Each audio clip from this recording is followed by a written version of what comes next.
power on. The following is a presentation of the Sovryn Tech Podcast Feed.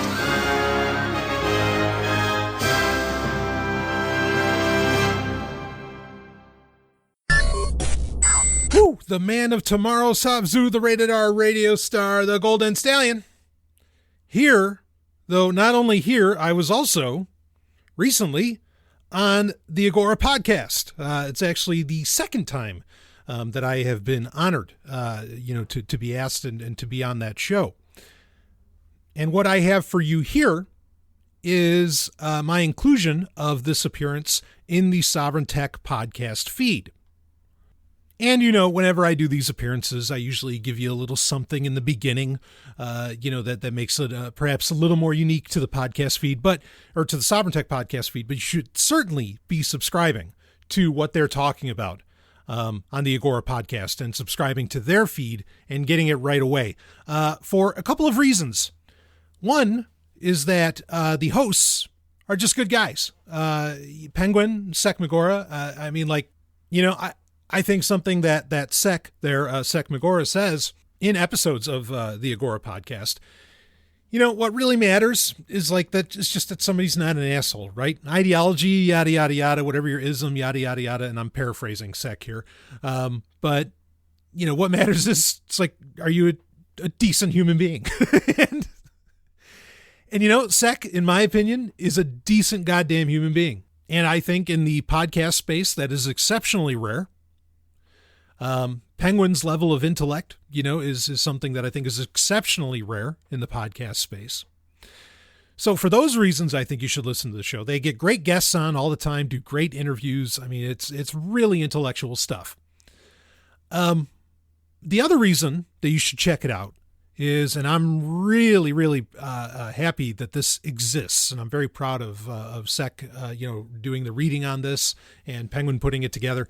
They have released a audiobook version. And I mean, this is a full on over 4 hours, unabridged recording of Carl Hess's classic from 1979, Community Technology. And this is just a tremendous, tremendous book that I've been a fan of for a very long time.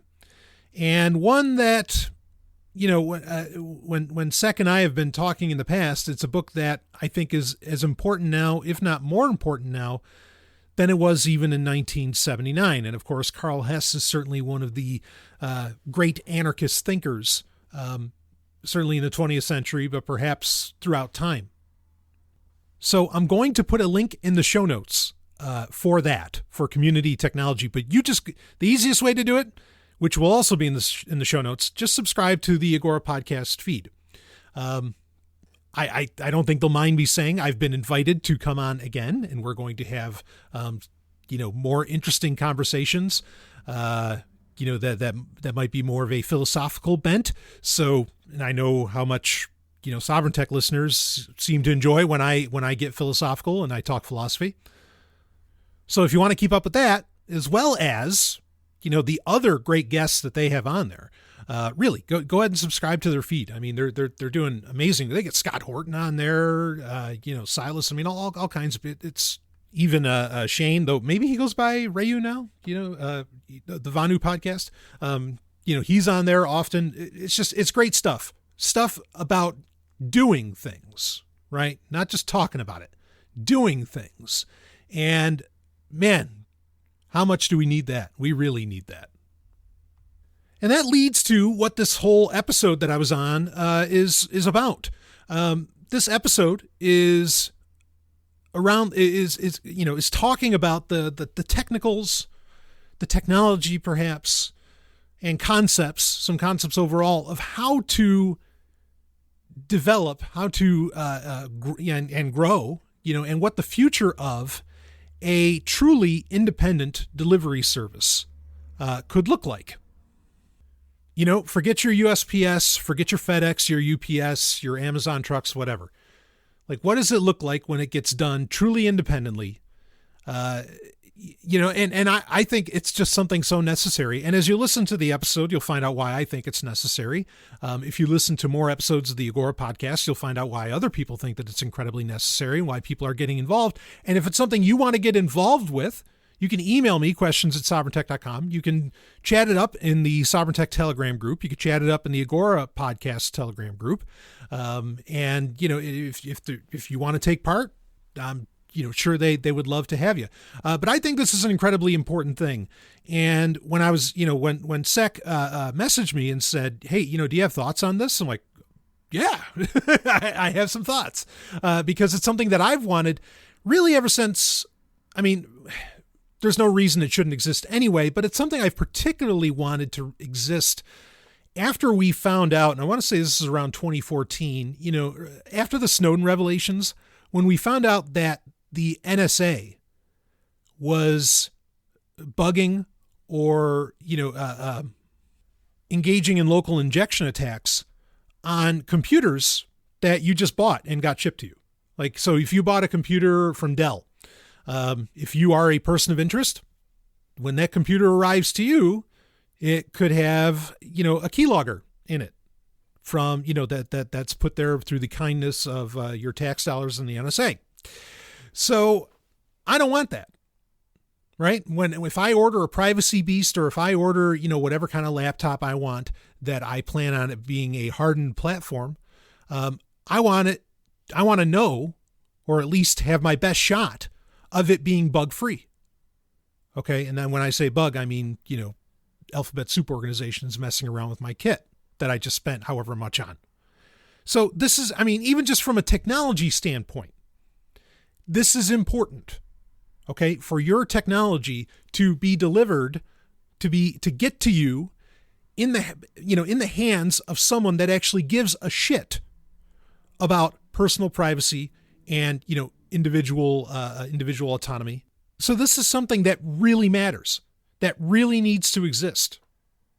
And I know the level of intelligence, I know the level of ability of a lot of my listeners. And if you were looking for something to get involved with, this is something I can recommend. Okay. Because this is something that we need and can be an interesting challenge. In that, okay, how do we do this securely? How do we do this privately? How do we do this blah, blah, blah? There's a lot of different ideas and you can get pie in the sky and that's fine. Again, and I say this in the episode, you can think about, all right, what's the perfect world situation? Like if we could have the perfect, independent delivery service, what would that look like? And then you say, okay, but then what can I do now? But, it's better when you have a plan of where you want it to be. And then to scale back and think, okay, but what can we do right now? Because at least then you can build from, square one and go all the way out, but be ready since square one for when this gets, potentially bigger or whatever shape it ends up taking. So I think, and in something that Sec had messaged me about, I don't think he'd mind me sharing, is that this was, a lot of what got talked about in this episode could be applied in a lot of different, or it has a lot of different applications, not just with like a delivery service, right? Like this could work for all kinds of concepts. So, there's a lot to take away from here, even if you're not interested in an independent, delivery service.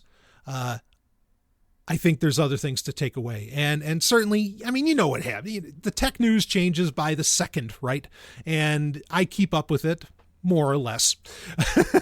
I don't want to, it kind of gets forced on me. Even when I try not to know the latest thing going on, it just comes my way. It's unavoidable. So there's points within this where I may lay out, some nugget of information that I haven't shared previously in the Sovryn Tech feed. So it's a 2-hour conversation. I think there's something for everybody here, and certainly some very interesting things, to glean and if you want to get involved with. I'm definitely very excited to see where this could go. And, for me, I always have a great time being on their show.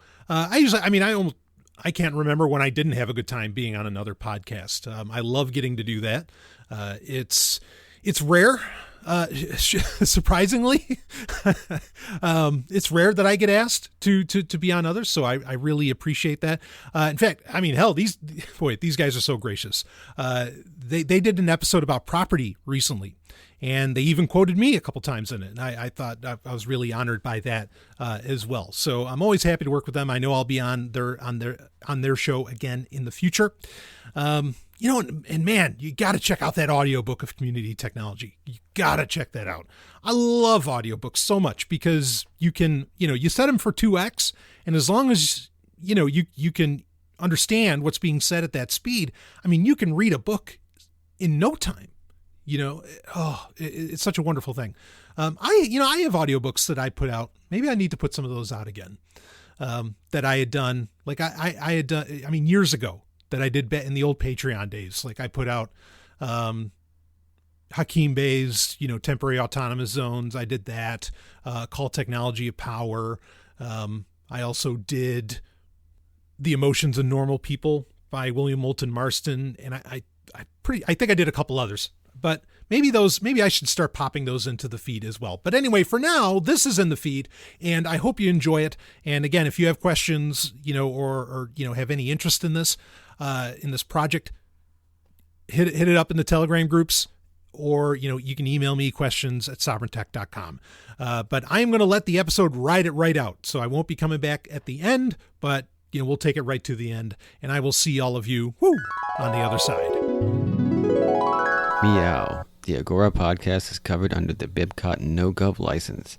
That means the reuse and reproduction is authorized by anyone except governments or their agents. Find out more at bibcot.org.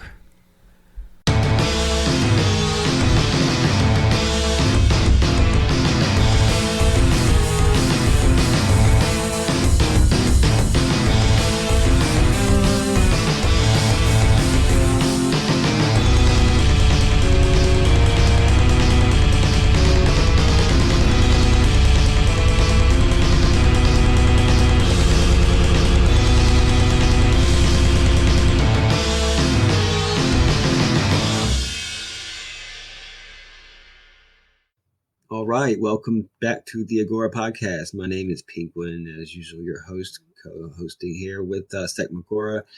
This is your home for agorism, radical decentralization, localism, and anti-authoritarian concepts. We have a very special guest joining us again for the second time, the Venerable Brian Sovryn. We had a great time recording with Brian last time, and he really wanted to be back on the show. We have, a ton of great topics to talk about.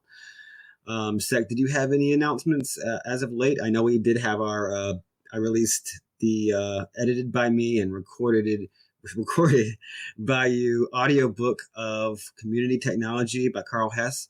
That's so far been super popular. A bunch of people retweeted that. We got a bunch of listens so far, which is great.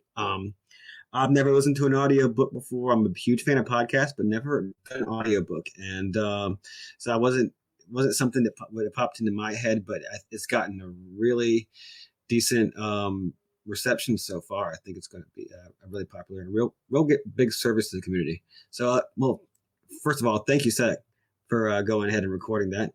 And did you have any announcements before we get started? No, that was just one of those things that it didn't exist, and I thought it needed to exist, so I did it. I don't need any kind of thank you for that, but no, it's a real service. Well, I'm just glad it's out there and people are digging it, so that's fine by me. Yeah, well, my thing with community technology and Carl Hess's work in general is they're so much less accessible, and they're so much less accessible and sometimes very difficult to find. I think you had to track down a physical copy. I know I ended up with the PDF recorded by transcribed by I actually don't know who it was transcribed by, part of the project you had going, but you went out and actually got a hard copy of that. I don't think you could even come across the hard copy of Neighborhood Power, but how did that work? So I had to spend like $50 on a used copy of that book, and then we did over the last winter. We spent a bunch of time and some money hunting down out of print Carl Hess books and making PDFs out of them. So the next logical step was just to turn it into an audiobook. And I haven't read out loud since I was in high school. So I'd never done that before. So I appreciated all the great support I've gotten for that. But anyway, enough about me. On to the guest. Brian, Savzu, welcome back to the show, man. I'm happy to have you on. And hey, listen, before I let you respond, I was thinking the other day. So some of you might well know that I'm fairly, we'll say, tech skeptical, right? So you might ask, well, why do you listen to a science and technology show, Zach? Well, it doesn't make any sense, and it's not intuitive why I would listen to that show. And I promise there's a compliment coming in here somewhere, but I'm not a gamer, and I don't really care for tech, and I don't use computers much. But the difference between Brian's show, Sovryn Tech, and a lot of other shows is, or a lot of other tech shows, is he comes at it from a perspective of individual autonomy and the individual's relationship with science and technology. And so and he keeps it interesting. So for that reason, even though I'm not necessarily a tech person, I find it very valuable. This is mostly for the audience, but I find it very valuable for that reason, and it keeps it interesting. Like the other day, I was listening to an episode on Windows 11. Now, I don't use Windows. I don't care really about Windows 11 either.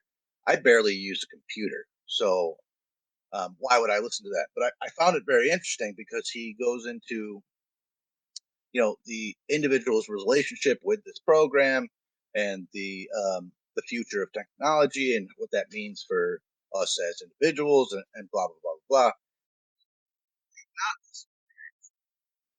And even if you're not a huge tech person, you're not into gaming or whatever, I highly recommend, because I think you would find it very interesting and very valuable, even if you're, like I said, you're not interested in that sort of thing. And I'm a bit of a sci-fi nerd, and he keeps it he keeps it going with the science fiction over there. So all that being said, I was thinking about that the other day when I was listening to your Windows 11 episode, and I just wanted to get that out there in case somebody out there hasn't listened to you yet. Appreciate it, Sec. Great to be back with you guys. Absolutely. That Windows 11 episode. I mean, well, so this is the thing with Sovryn Tech is, and I think you hit at it, what I've been trying to get out there. I mean, the reason I think a lot of people have different reasons for podcasting, right? Mine was always, or has been for the past 10 years, like my opinions just aren't out there. I have a massive tech background. And in the 10 years that I've been doing my show, tech has become, it's just everywhere, as to where there really was a time that it wasn't, and it wasn't even that long ago. Like, I don't think the internet became a big deal until 2003. That's when suddenly everybody was getting online. People were banking and, doing their banking online and all of this. But tech, and you hit it with science fiction as well. I mean, what interested me, what got me into technology was science fiction. Thing is, science fiction decades ago was about empowering the individual. Like, we were watching, even in the 80s, shows that I don't think they were kid shows, but people might call them kid shows. Something like Knight Rider or Airwolf or, whatever. I don't know. You pick your show, right? Nice. Like these shows. So you watch what's on them and you're like, wow, that is so cool. And certainly I felt that way. I was like, oh, that's great. And it was all about empowering the individual. And the problem is that a lot of those technologies that we've seen, a lot of the stuff that we've seen in science fiction over the decades has become a reality, but now it's all interconnected. And frankly, it's controlled by they, them, those. It's controlled by, people 1,000 miles away. It's not under your control. And that's really where Sovryn Tech kind of comes in, is, okay, but how do we rein this into where it is in my, like you said, individual autonomy? How do I get it? How do I get the modern technology, or at least the technology that has come before, whatever. How do I get that to give me that autonomy? How does it empower me like science fiction's promise was in the past? Sadly, it hasn't gone that direction. We talked about that last time that I was on the show. It was a great conversation. But yeah, I try to make it something that can appeal to everybody, because the reality is whether someone, doesn't touches a computer or doesn't touch a computer in one form or fashion, unless you're, out in a cave somewhere, like the technology is touching you, even if you don't touch it. And so how do you engage? And I think that's always important to keep up on. And it certainly makes it so that, every week I'm never short on topics to talk about on Sovryn Tech. That's for sure. Yeah, so last time I highly recommend everybody go listen to the last episode. We kind of went into sort of a meta-analysis of humanity's relationship with technology. And this time around, I'd like to kind of go more into how we can interact with technology as, not just individuals, but people who value freedom and individual autonomy and that sort of thing. And you and I have talked about this, but the audience might not be familiar. We're attempting to circumvent the state's supply chains, and with that, the corporate supply chains. These are both the same thing. And our thought. Okay, so let me give you a little plug here. So Dharma and Silas from the Road to Autonomy magazine, and also Rayo from the Vanu podcast, we've all sat down and talked about how do we connect people who travel or drive truck or whatever the thing, or nomadic, with people who produce things, who have already changed their relationship with production and attempted to produce things for themselves. How do we connect these two people so that we could create a network of people that can deliver goods, and also possibly people who are maybe in a bad situation and need to get far away. How do we connect these people in a secure manner? Especially talking about, the tech giant. We don't have a technological system that empowers the individual. It's more about surveillance, and it's more about data collection, and it's more about serving the state rather than any of us particularly. So what are your thoughts on best practices and operational security? If we were to now we already have put this into action, but what are some good security measures, and what are some good technologies that we could use going forward if we're going to further this network? Yeah, I love the idea. I've listened to past episodes where you've talked about it, and I'm just like kind of fist pumping the whole time, like yes, this is something that we need. I mean, and as far as people interested in individualism, I mean, you can go back to Lysander Spooner, right? Like he did, he kind of did this at the time, in the 19th century, where he says, okay, we're going to have our own delivery service, and he starts it. Of course, government shut it down, but or whatever events happen to shut that down. I think it is a pretty key thing to have. I think it's something that is also difficult. I mean, I like the idea of where, okay, these people are already going in that direction and so on. And so, it's just like, it's an add-on. It's just tacking on to what's already actions that are already happening and that are, very above board. Not that like shipping, your amazing pickles, should be considered any kind of like black market affair, right? So as far as technologies, to implement with this, well, I think it's important for one about, to talk about the necessity of this, because yes, people who are interested in freedom, we're not a tech giant, but it is interesting that the tech giants see this as necessary as well. Amazon has no interest in using the postal service. Amazon has no interest in using UPS. They have no interest in using, I mean, sometimes they still do, but they've been spending the past year or two creating their own fleet, and you can see them. And it's gotten to the point now, actually, it was just a couple weeks ago where it was the first time that I had seen, and I live in New Hampshire. It's the first time that I had seen two trucks in operation in the same little town that I live in. And I mean, it's a little town. So that was kind of mind blowing to me. I guess maybe it's possible because I don't live, terribly far away from Boston. But that shocked me to finally see them. I mean, even seeing the Amazon Prime trucks the first time was shocking, but to see more than one. And I think now actually I've even seen where like 3 were in operation. Of course, holidays are coming, so I guess I can kind of understand why. But Amazon saw the need for a more efficient service, or a more efficient shipping service, delivery service, to be a thing, and something also that didn't cost as much. I mean, think about that, because when I've heard you talk about, both of you guys talk about it in the past, part of it is the exorbitant prices.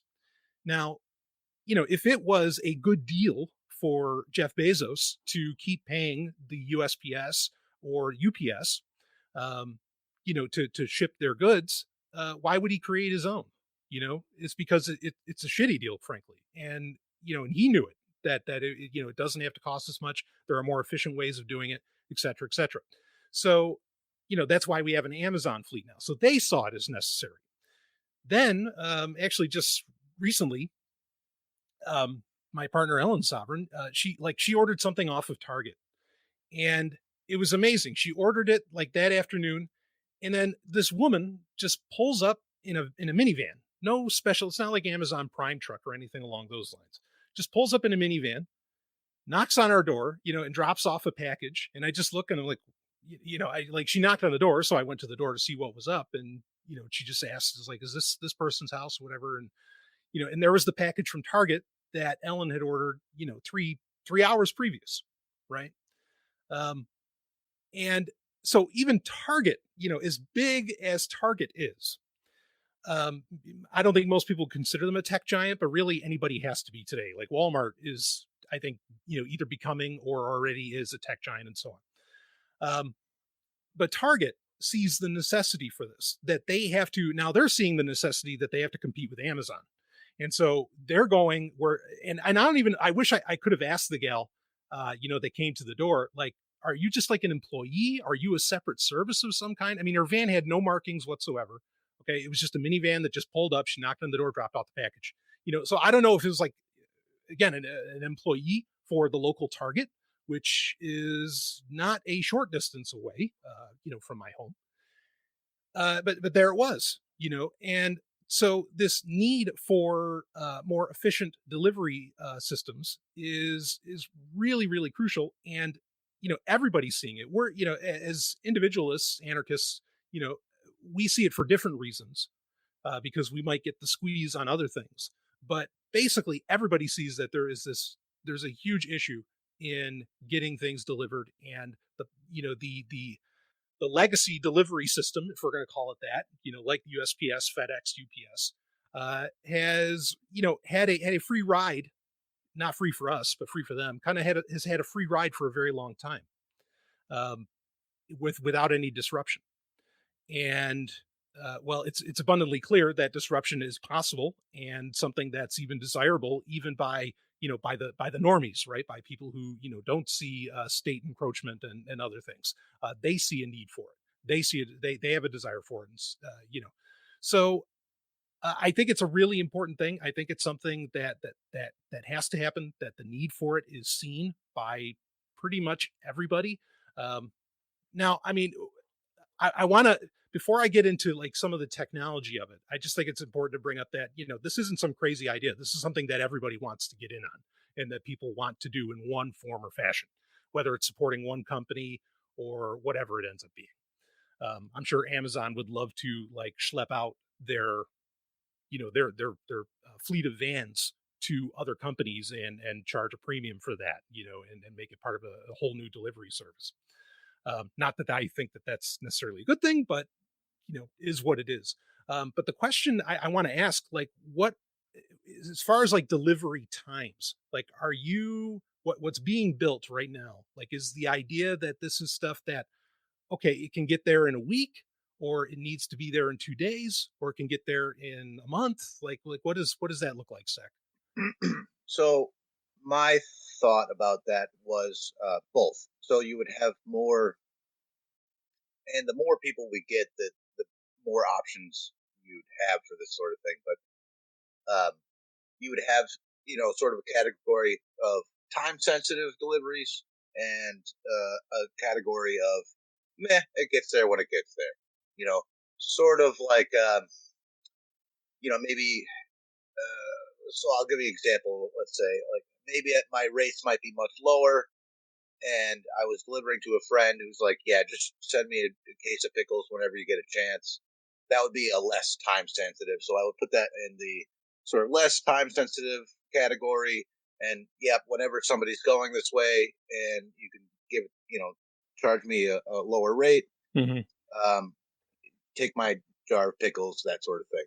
And then you'd have a more, let's say, a more expensive category where it's like, no, I need this there in 2 days. I need some, and then all of that sort of thing would be worked out, in terms of prices and premiums and that whatever would be worked out amongst, the drivers and people who wanted it shipped. But I would think they would have like several different categories in that regard. Yeah, I'm thinking that it would be primarily a function of just of price. Like if you're bidding out a job, I guess people can take bids for it, or I think over time it'll develop a shorthand of trying to come up with different descriptions for how urgent it is or how long you expect it to take or whatever, and from there, it's just a matter of price, like you said, paying a premium. So I really think that like a way of doing this, we can either come up with through the community or like spontaneously evolve. I don't know, from one like a color coded system. I don't know exactly how it worked, but it primarily ends up evolving around price. So it's like if it's a urgent delivery, someone's going to go out of their way to pick up the item. They have basically drop what they're doing, go and make a maybe dedicated trip. Or it could be just like, hey, when next time someone's going this way, whenever that is, pick up this and drop it off.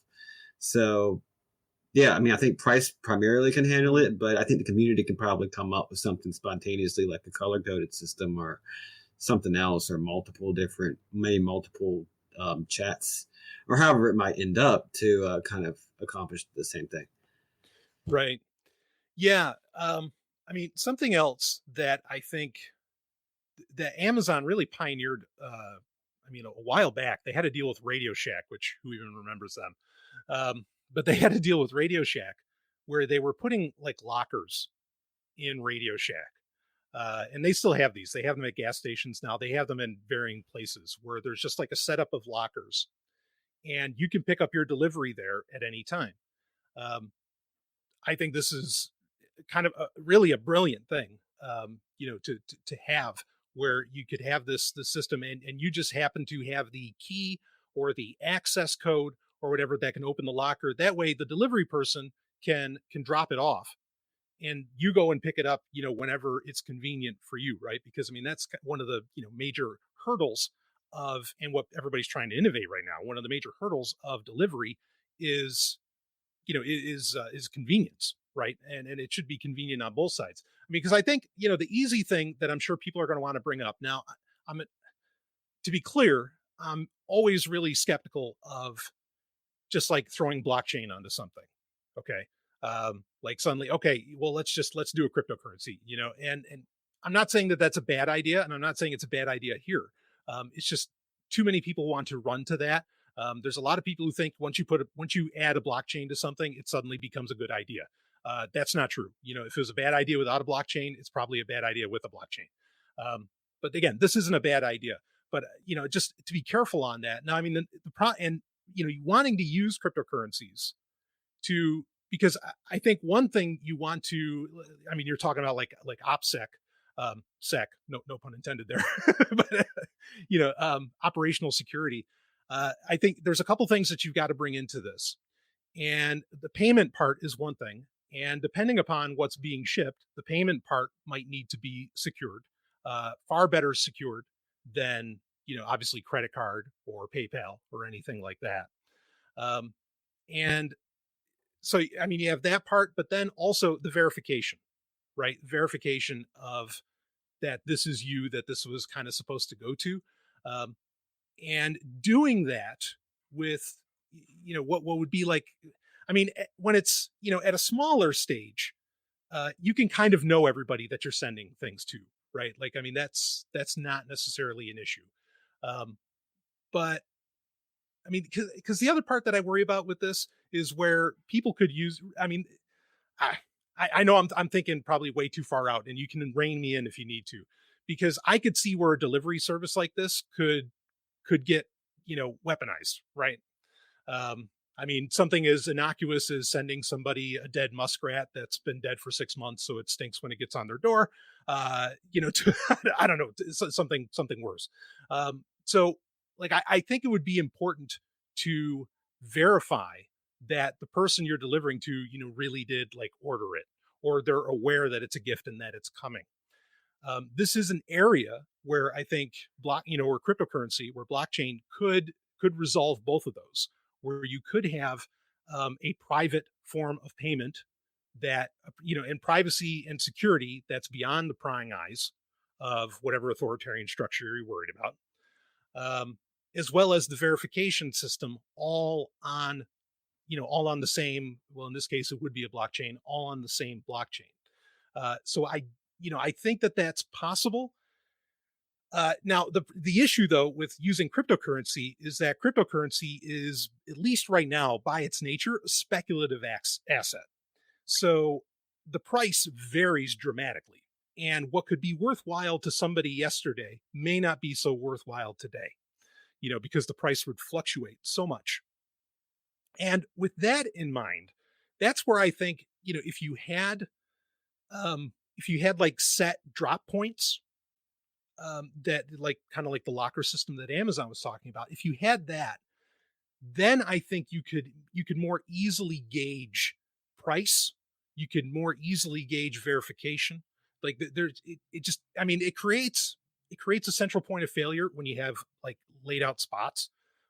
But at the same time, it might be necessary to navigate some of the technological challenges of using your cryptocurrency to handle this. So with everything I've just said so far, what are your guys' thoughts? So my only thought was on the I like what you're saying, but my initial instinct was to stay away from the payment method altogether. Mm-hmm. Okay. So us as people that are putting these two, okay. So what me and Penguin and our friends are doing is just putting the deliverer in touch with the seller or shipper, right? I was figuring that the less we have to do with the money, the less risk we have. Yeah, sure. But this also gives people a lot more. I like your blockchain idea. Somebody else suggested something similar, but the less we have to do with the money, the better. It has nothing to do with us. That's a peer-to-peer situation. It's got nothing to do with us whatsoever. We do not have a payment method set up. Right. We are not a business. Number two, it also gives people a lot more versatility options. They can trade whatever they want to trade. It doesn't necessarily have to be this crypto or this blockchain. Right. They can trade apples for oranges, gold for whatever they want, or bullets, whiskey, crypto, whatever they want to trade for one commodity for another. That's entirely up to them. We are not limiting. I don't want to limit people's options. You know right. what I mean? So is there a way to maybe adapt this? I like the blockchain idea just for security and also, like you said, the ability to verify. But is there a way to do that without necessarily, making these people use our cryptocurrency? You know what I mean? Real quick, Brian, is this something that would integrate more? Because you're talking about verification and trying to keep the transactions secure, not necessarily the payment itself. Is this something where like smart contracts or something would come into play? Yeah. So and maybe this will answer Seth's question as well. I mean, my initial thought, when I was thinking, when it was going over this, I mean, when it comes to cryptocurrency, like I wouldn't call myself Bitcoin only, but I'm damn near to being like where I only really care about Bitcoin. But that's not entirely true. So my initial thought was using, and there are varying projects that use the same cryptographic algorithm or technology. That being ZK Snarks, Zcash is probably the most famous. There's also Horizon. There's others. And a lot of people in these projects that are creating what get called privacy coins, okay, in cryptocurrency. A lot of them are very liberty minded. That's part of the reason they wanted to create these really, like shielded, secure transactions and private transactions. So Zcash particularly, but again, it could be done with anything that uses ZK snarks. And it could, one could develop their own if they wanted to, or you could just piggyback on what's already out there and what exists, which would resolve, well, we don't want to make our own currency. Well, you try and take advantage of what's out there, right? But at the same time, so you could use, say Zcash to where like it can verify ownership. And you could even do a secure, where you could communicate with QR codes and do just with smartphones and do a secure a handshake, what it's called a handshake, where you're verifying, you just scan the code on the other person's phone and okay, yep, this belongs to me. This is exactly where it should be delivered. I asked for this and so on. And so you're eliminating default risk. You're bringing in verification. And with that, you also don't have to have because I know like the barter system is a part of this as well, or you want it to be an element of it as well. There are points where you could within say Zcash and I don't want to use a particular name, so I just kind of want to say ZK Snarks because that's really the technology that would allow for it. But you could claim ownership of whatever you're bartering, and you could still do that verification, with a just the handshake between the QR codes that you're scanning. That I mean, again, now there's a lot of challenges around that, but I know that's something that a lot of developers in that space really want it to be capable of doing, have made it capable of doing, but maybe it just hasn't been, put to the field test, as it were. So does that answer a couple questions? I mean, that's just something I'm putting out there. So are you talking about like creating a hash and then having two keys? Yeah. Okay. So yep. So the driver and the driver and the receiver would both have the keys, so both can verify that they are who they say they are. Exactly. Yeah. That would allow for, because I mean, if we're talking about, especially if you're driving, over multiple states, hundreds of miles, I mean, myself, I would like some degree of verification. I mean, part of the reason nobody thinks, there are plenty of people who think twice before they touch a letter that comes from the post office. But part of the reason I think most people don't think twice is that they're aware, whether they understand the technology or not, they're aware that the USPS puts mail through varying tests, right? Or they put it through an X-ray machine or whatever the hell they do, depending upon what they feel is, to them is necessary. So there's a level of trust there. And I think that might be pretty key here. And so, having that hash, having where you can exchange public keys quickly to verify that, okay, yes, this is what I asked for. I'm the person who's supposed to be receiving it, et cetera, et cetera.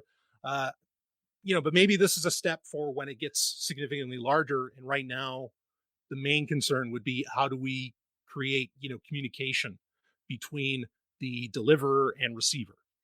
And certainly we can talk about that too. No, that's obviously the next best step. And so originally when we were before we even started this, we were just talking about it. I was talking about it with some friends. Yeah. And it was like, well, should we build a website? Oh, should we build an app? Should we put it on the blockchain? And my thought was, so if you go back to like the Underground Railroad, Mhm. What communications they use didn't necessarily matter. It was the network itself that was valuable. You see what I'm saying? So lots of people Right. use different varying methods of communication, or um, and it varied, and it really was, built up organically. And what mattered, excuse me, was the overall network. Mhm. So I know this might not be realistic for what we're trying to accomplish here, but what if we could create a network that sort of existed outside of any one particular technology, or incorporated many different technologies depending on various situations. So instead of being tied to one particular um, website, or because all of these things are going to be a target, Right. so we want this to be fluid and dynamic. Mhm. So if we have something that exists regardless of any particular type technology, whether that be a website, or particular blockchain, or a particular app, where there's talk of building an app for this, or any one specific thing. Um, I Where am I going with this? If we had something that was could exist regardless of any one particular thing, do you think that this would necessarily be possible? Number one, and number two, more resilient Mhm. if we came under attack from any authoritarian actors, to almost replicate a an emergent order in some ways, like Sure. so these whatever payment methods or communications people are using, um, that kind of is between them, and that it sort of arises in different, best practices and standards might arise, and that sort of thing. Right. But how do we separate everybody so that if something goes down, the whole thing doesn't go down? Yeah. So, I mean, you're trying to create a resilient network, both analog and digital, right? Like both in meat Yes, space and on the internet. exactly. Yeah, kind Yeah, of. and I'm totally on board with that.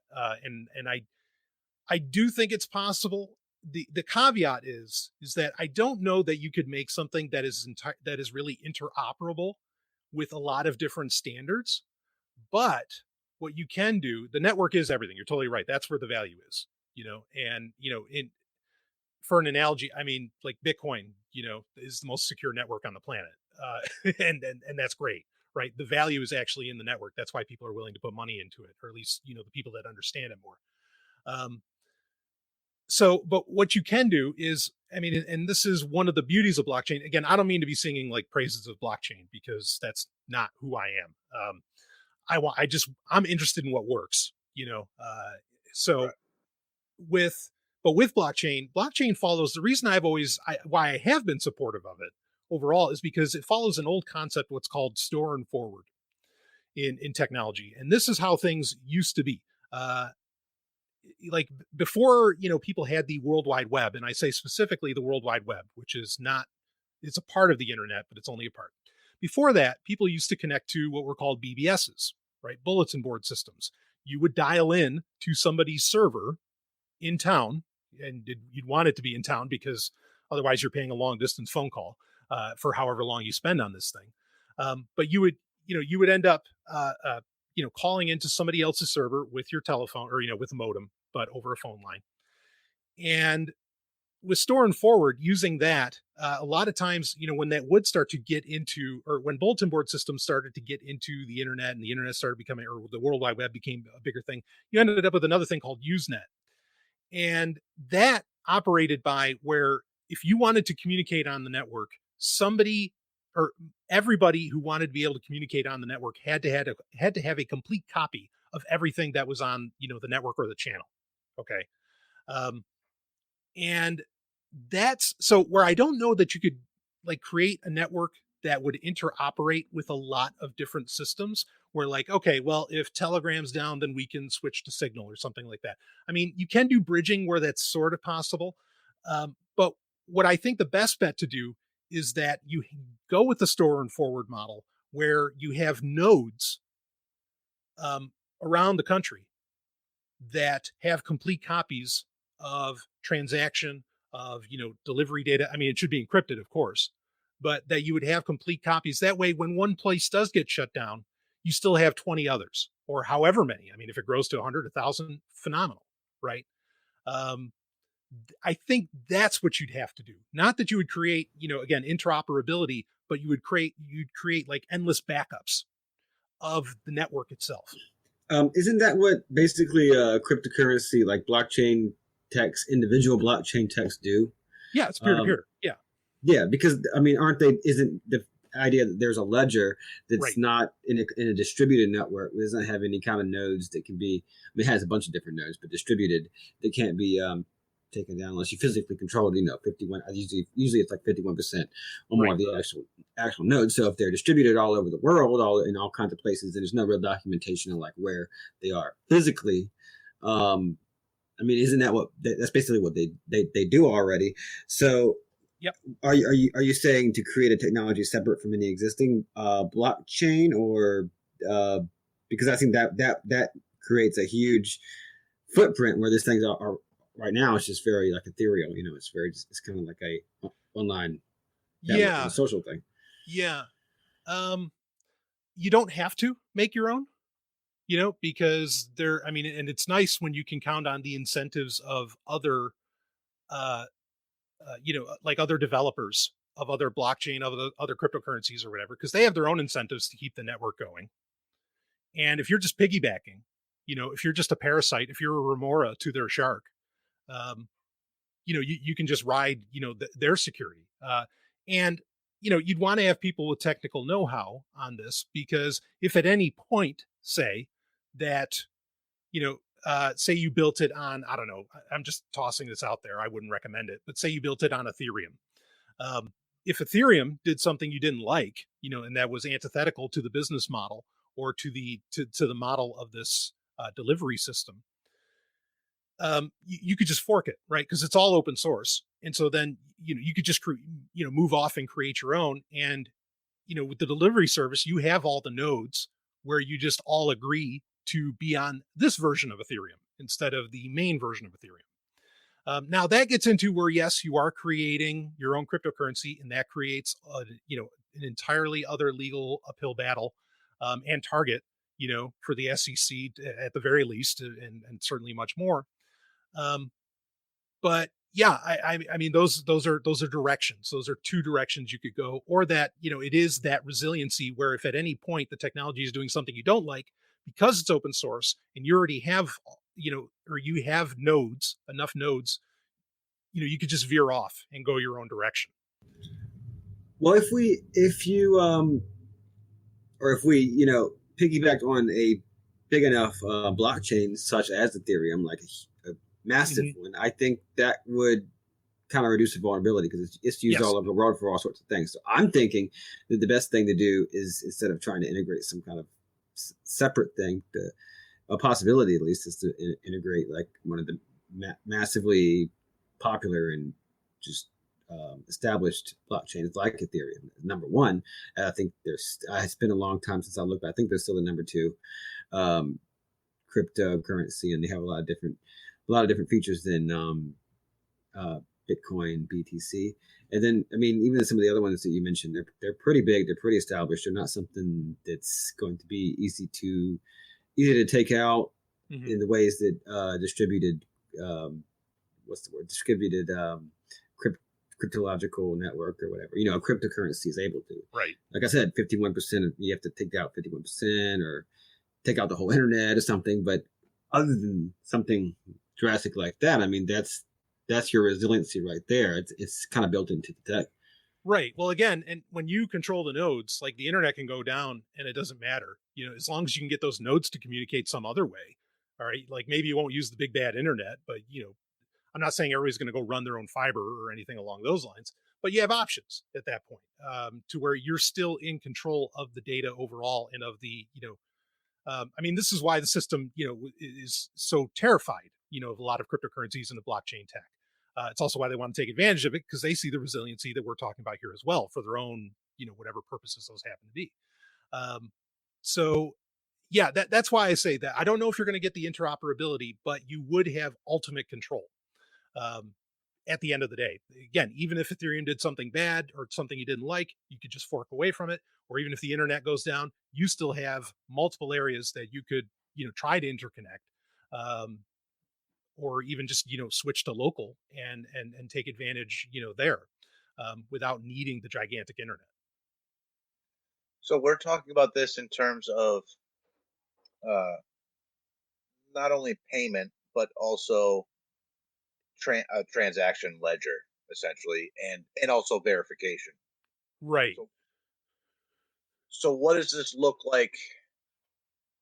I'm not asking you to paint me a picture here, but what do we think this looks like in terms of communication with this network? So how would people? So say I was a driver, how am I going to communicate to a shipper via this blockchain? You see what I'm saying? Yeah. Communication there. Yeah. So sending messages, there's a double-edged sword here. I don't think I don't think it's a major technical challenge. So blockchain has been used for chat apps before.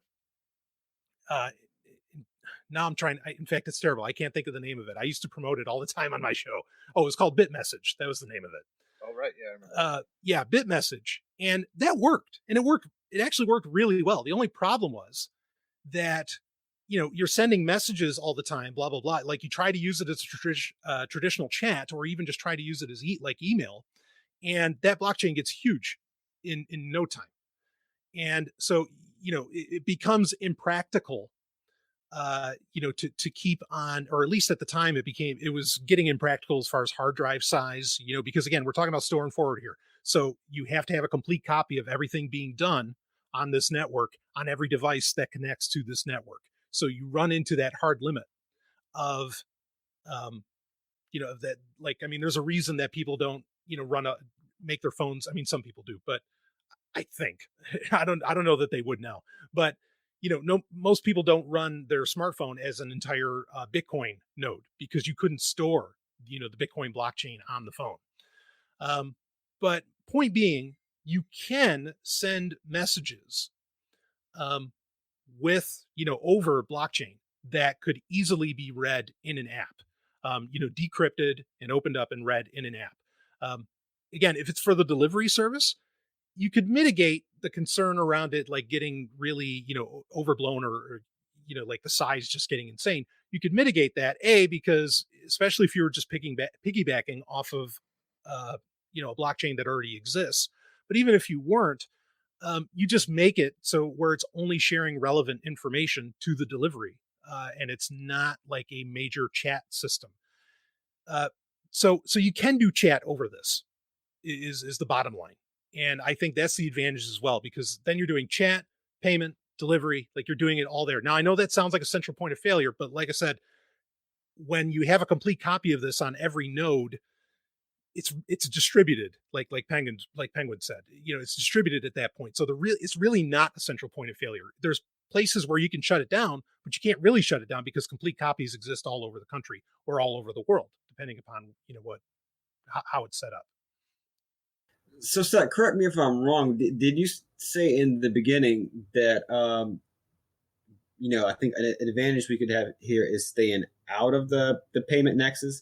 Because you could still, I don't know how this works technically, you could still use it for like verification and, what was it? Verification and verification of like the delivery, and was verification of like the action involved. But, as a ledger without, a large transfers without it being very costly, and still not actually be involved with the payment aspect. So it's like verification of delivery and then payment, because we're not running an escrow service or anything, but not necessarily being involved with any sort of payment aspect. Yeah, I think that makes a lot of sense. Sure, you could remove the payment option. Like you could just go with like what BitMessage was doing. Use that as the verification, and as the communication. but there's no payment. Like there with BitMessage, there was never a cryptocurrency attached, which is why nobody bothered to really look at it, I think. So I think you could avoid all of that. You could avoid the payment if you really want to, and just, again, go with the verification and communication.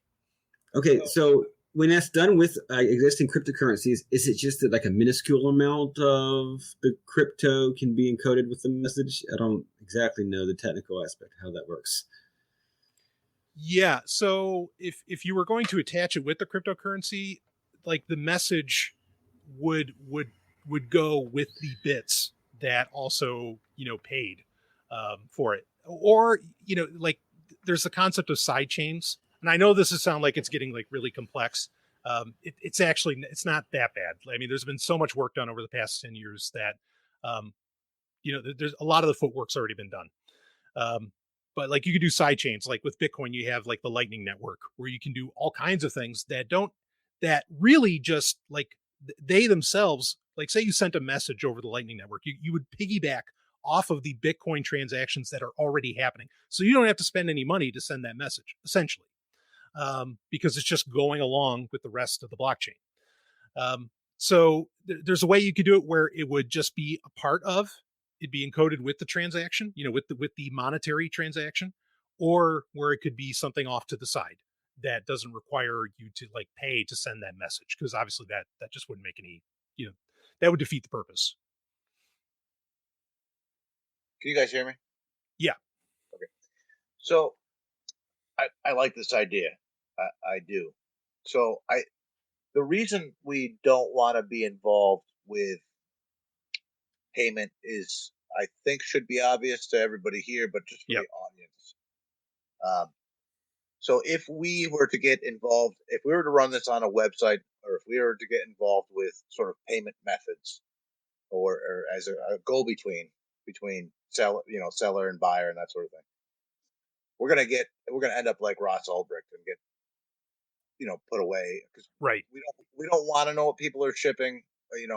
It's mostly probably going to be the pickles and meat and that sort of thing, but we don't want to know, and we don't want to be responsible for what other people are doing. So my original thought was to create, and I want to stay away from this seeming like creating a business as much as possible, but if we could create multiple layers of security. So I can picture this in my head, but it might be difficult to explain. So your top layer is low security. What this layer looks like, I don't know. Could be a Telegram group, could be a website, doesn't really matter. This top layer is you're shipping things like pickles or a sweater you knitted, whatever the thing is, very benign things, craft goods, bartering, that sort of thing. You're not, we're not talking about taping kilos of cocaine to yourself here. It's just like very benign, shipping things to your grandma kind of stuff. That could be the top layer. And at that point, because we have to worry about infiltration as well, right? So the top, could be a top layer. And like I said, that would be low security. And what that looks like almost doesn't matter. And then you kind of move down, and somehow we would have to have a sort of a trust system, and also some sort of rating system. But as time goes on, you as a driver could maybe move yourself down to another layer, which is possibly more risk, possibly more money to be made, but also possibly we don't want to know what's in that box, we'll say, in a hypothetical situation. So at that point, we would need more security. And maybe that's when we start moving into, at that layer of security is maybe when we start moving into like, okay, now we need everything to be completely anonymous, untraceable. right. But we need to be able to verify, and it needs to be a high trust situation here, and maybe we don't need a verification. Maybe we could do something like, are you familiar with drop gangs? Yeah. Yeah. So maybe we don't necessarily need a blockchain and a hash, but maybe we have, so the driver shows up, and let's say hypothetically he's bringing something that's less than legal, and he does not want to meet the buyer, the person that this thing is being shipped to. So he makes sure says, okay, give me the payment. I've got the thing right here, and then I will send you the coordinates for exactly where you can pick it up. And then, bing, he drops it at this drop point, and then payment is received. Whatever that looks like technologically is another situation. I'm just kind of envisioning Yeah. the old. And then the buyer goes and picks it up after the driver has already left. There's no need for them to meet at all. Everything is done outside, and none of this has anything to do with us. We have just set up the situation to where these people could meet. Right. So the more layer, to me, none of this is secure. Whether we put it on the blockchain, Right. whether we put it on some encrypted app, whether we put it on the dark web, none of this is completely 100% secure. So it seems to me the more layers that we have, the better operate, and the more further removed we who are putting this together, the more further removed we are from it, the better off the entire network is. Because Right. if anybody gets taken down, the thing keeps moving, and there's, like you said, there's there's multiple nodes, but there's also multiple layers of security. So you're mitigating risk, we'll say. So Yep.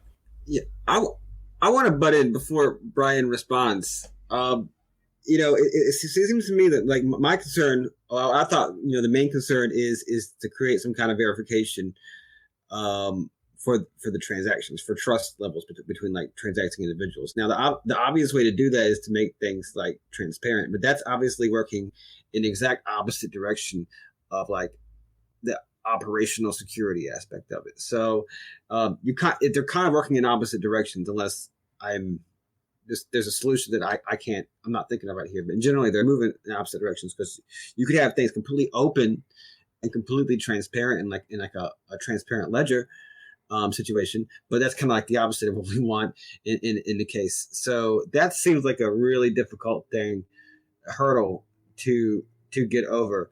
And then there's the legal aspect of it. That you kind of want as much distance and like cryptography, plausible deniability as possible. You want a good deal of distance, because when it comes down to this, then I would just say, look, let's create the network, see how it goes. But when it comes down to like liability, when you're talking about a Silk Road kind of situation, that's just facilitating the sort of thing without, even with a certain level of deniability. There's certainly a legal risk. So really the only thing I can think of is to not really have a nexus. So you want to make this thing, and really, like I said, the word was ethereal in my mind. Only way I can think this could work is if you make it so ethereal that it's just like an ad hoc, basically an ad hoc group of encrypted chats on an encrypted chat service, and working on an existing blockchain without any kind of physical nexus at all, without any kind of anybody in control of it. A horizontal thing. It has to be horizontal, because otherwise you're creating a node. Again, you're creating a hierarchy, and you're creating a node of vulnerability and legal vulnerability, I think. So that's the challenge that I'm seeing right now. Sure. One of the main reasons, like I was recommending, if it was going to be done, would be like on a blockchain they use ZK snarks. That way, even the transaction, there's not an open ledger, because when you do a shielded transaction with that, there's an open blockchain, but as far as what's being done on it, nobody has any idea, and except for the two parties that were engaged, in the transaction. They're running a blockchain that uses ZK snarks. It's a very resource intensive blockchain meaning like you're not going to do it on most smartphones. But that's a whole other thing. Like that's getting into a whole other area. I think, kind of talking more of the meta stuff, like you're getting into your Penguin. Yeah, that's pretty important. I mean, as far as like communicating at that lowest level, and like you were saying, and I like what you were saying, Sec, about having a top level, lower level, having all these different layers. I think the problem with Telegram is part of it is the history, and it's the history that's, say, on a server, and also there isn't really any threading that can be done that I think would create issues with where it just, I'd worry that people would constantly be communicating past each other, and it would create degrees of confusion. It could be a useful channel for making maybe some kind of official announcements or things like that. But I think between deliverer and and purchaser or receiver, probably, and I know we've brought this up, or I think we've brought this up before, but probably the Briar app would be like the best way to go, because the Briar app has there is no central point of failure. It is that ethereal thing like you're talking about, Penguin, where the history exists only on a device. In fact, it exists only on an app. And as soon as you delete that app, that history is essentially gone, and so if you were in a situation where you wanted to just like, be gone, I mean, with Briar, you don't have to put in you don't have to put in a phone number, you don't have to put in an email, you don't have to put in anything. You just have to have a device that can run the app. Now there is a trust system that could be put into that, where it is kind of that QR code handshake that I was talking about, where you could verify that somebody is, I mean, really the only thing you're verifying is that the device is what you communicated with, not necessarily even the person. But that gets into a whole other thing. I mean, where you could have like, yeah, this is big stuff. Cause then, would you have like separate smartphones for, separate like delivery routes and things like, I mean, maybe I'm going, way out there. But I would think Briar would be the way to go to communicate with people. I still think at some point having like specific locations, because, like me, myself, yes, I do it through USPS and a lot of other things. But if I'm engaging in, like agorist delivery or like gray market or black market delivery, like I also don't want it in front of my house. I want it to be somewhere that it can go to get picked up. And I mean, I'd still really kind of like you were talking about, Sec, with a drop point. I'd love for there to be this, kind of I don't mean like physically, or I don't mean like literal green and black and brown and gray camouflage, but I mean a camouflaged, a chameleon like set of lockers, that I could like walk up to. Maybe they're at a local storage building or something that happens to be run by, somebody ideologically inclined to operate with this, that I could go to, and, I could scan my QR code, the locker would, kind of recognize it, and away I go, with whatever I ordered. But that might add to a lot of financial overhead on that part. So, yeah, that was going to be my next. All right. So that was going to be my next question. So we're talking about, building a blockchain and nodes and resource intensive and building a backbone for this thing. But, how much are we talking for money? Are we talking for developers? And now we want to build lockers. And hey, if this thing starts making a ton of money, people might start doing that all by themselves just because the money's there, But we're trying to do this on like a zero budget. Right. I totally hear that.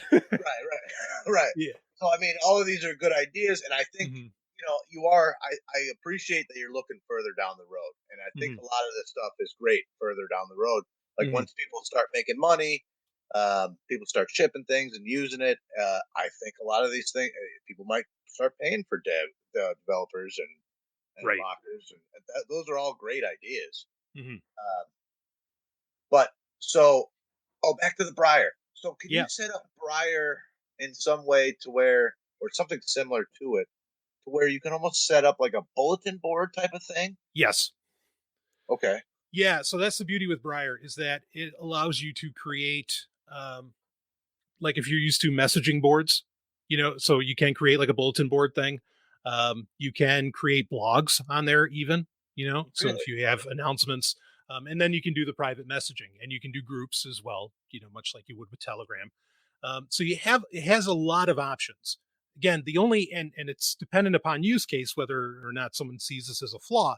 The only issue is like, if you yeah, and it's Android based, so it's not really available elsewhere, um, unless you're running like an Android emulator on a computer or something. The issue is if you lose your phone or if you delete the app, you lose everything that was on that. So there's no backup, and you can't log into it, on another device like that. That's just not going to happen. So it's incredibly ethereal. Now I see that as an advantage, but in this use case, like there may be points where it's not. But that's just something to keep in mind. But I think it has all of the capabilities, even to where you could verify keys if you wanted to go that far, like public keys. Um, it has all the abilities I think that would make this work. Its other flaw is that it drains battery like no tomorrow. But that's because, well, it's constantly running through Tor, and it also will take advantage of the other radios that, like Wi-Fi or Bluetooth, that your device has. So you don't even have to have the internet to use it, which is an advantage. But it does drain the battery of the device. But I mean, if somebody's in a delivery truck, or there's a set time when it's supposed to be there, when you need to turn the app on, and the delivery truck, just has their smartphone, plugged into to the cigarette lighter. So, I don't think the battery drain would be an issue in that case when it's for that use case. Brian, you're dating yourself. I don't think any of these cars have cigarette lighters anymore, What? man. It's all USB now. Yeah. Well, there you go. Well, they have USB ports already. Yeah. Right. So, no, I see the if you do, and I see the use case for this. If you delete the app, all that goes away, and that's great. Mm-hmm. But is there a way that possibly other people in the network could somehow copy that information? So I'll give you a situation. You you need to delete all of that information from your Mm-hmm. phone very quickly for should be obvious reasons to everybody listening to me right now. You have to do that, but you don't want that. The whole network doesn't want that information to go away Right. for obvious reasons. Right. Is there a way that you could, other trusted people in the network could copy the information that you have on your Briar app? But if you need to delete it real quick, that all that it's okay because it's okay that all the information went away on your phone because you got it. All of your trusted network has that information already. Is there a way to like forward all of that very easily? Yeah. So I don't think there's a way to forward, say, the private messages, but like the groups and like blogs, there are elements in Briar that you can share. Like, you can hit a share button like you would on social media. And so with that, you would essentially, I would think you could share it to, I don't want to call it like a master account, but to one of many master accounts. You could share it so that way it's always in the network. You would just share it to another account. But the private messages, that part of it, unless they added a share button to that I wasn't aware of recently, that wouldn't really be possible. But then I suppose the answer to that would be to create groups for communication. That way you could share what was in that group and keep track of that. Does that answer it? Yeah, no, that's good. I think that kind of solves that because you want it both ways, right? Right. You want to be able to delete that information very quickly and have it be gone, but you Mhm. also want the rest of the network to keep going, even if you need to delete it very quickly and they need that information. So I think that creating groups would be a fine way around that. Yeah. I mean, and there's always copy paste too, but Right, of course. I mean, I don't know that you want to do that, but that's always there. right. Right. So Briar's okay. Briar's an option. I like Briar. I use it. I didn't realize it had all of those features though. Yeah. It's amazing how much is in that app. Yeah. Okay. So, Episode is brought to you by Proud Libertarian. Wear your politics on your sleeve with the great libertarian merchandise from ProudLibertarian.com. Whether you're a voluntarist, agorist, libertarian, anarchist, or any shade of freedom in between, ProudLibertarian.com has you covered, literally. They have campaign merch, as well as a ton of original content created by their design team. Be sure to check out their collection of black flags, as well as their survival gear collection, complete with knives, emergency food, and solar equipment. If you need Liberty merch, ProudLibertarian.com is your go-to place. They take Bitcoin, Ethereum, and other forms of non-fiat, including Doge. Go to ProudLibertarian.com and enter code SEK3 at checkout for 10% off your first purchase. So they are a merchandise and clothing company owned and operated by libertarians. They make a lot of liberty-oriented shirts and stickers, and they can set you up with your own line of merchandise. They've got a lot of good stuff over there, so feel free to go check them out. And like I said, get 10% off if you enter code SEK3. Thank you. In addition to that, my lady makes tinctures, and right now she is selling a chamomile tincture. It's a 4-ounce bottle with a dropper. She sells that for $10. It's pretty good. I have trouble sleeping sometimes, and it works as good, if not better, than, say, melatonin or something along those lines. If you're interested in that, please reach out to me at SEKMCGORA on Telegram, all caps, and I can get you set up with that. Thanks, and enjoy the episode. I think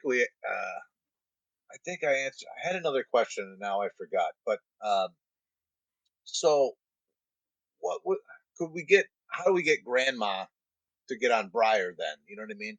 So is Here is the never-ending challenge. Yeah. Right, exactly right. Because I mean, so some of this network is going to be, more gray and black market, but Yep. some of this network is going to be more, sort of white, gray. Where's the line there? Sending cookies to Grandma, I mean, as of right now, as far as I know, it's not illegal to send my pickles. Right. It's just not very cost effective to do that through USPS. And Yeah. if I'm trading, with some farmer I know in the Midwest who raises goats, I'm like, hey, I'll trade you a case of pickles for a case of goats. We might not need to use Briar. Right. So Briar has all of these things, these securities and whatever, but we also need numbers, and since we need numbers, we need something that is that we can get Grandma on. You know what I mean? Yep. So that it's not necessary. So this would be the top layer, where it's not necessary that we have all this security and that sort of thing. What would be your suggestion for something like that? Like right now we're on Telegram and we're just making Telegram groups, and that seems fine.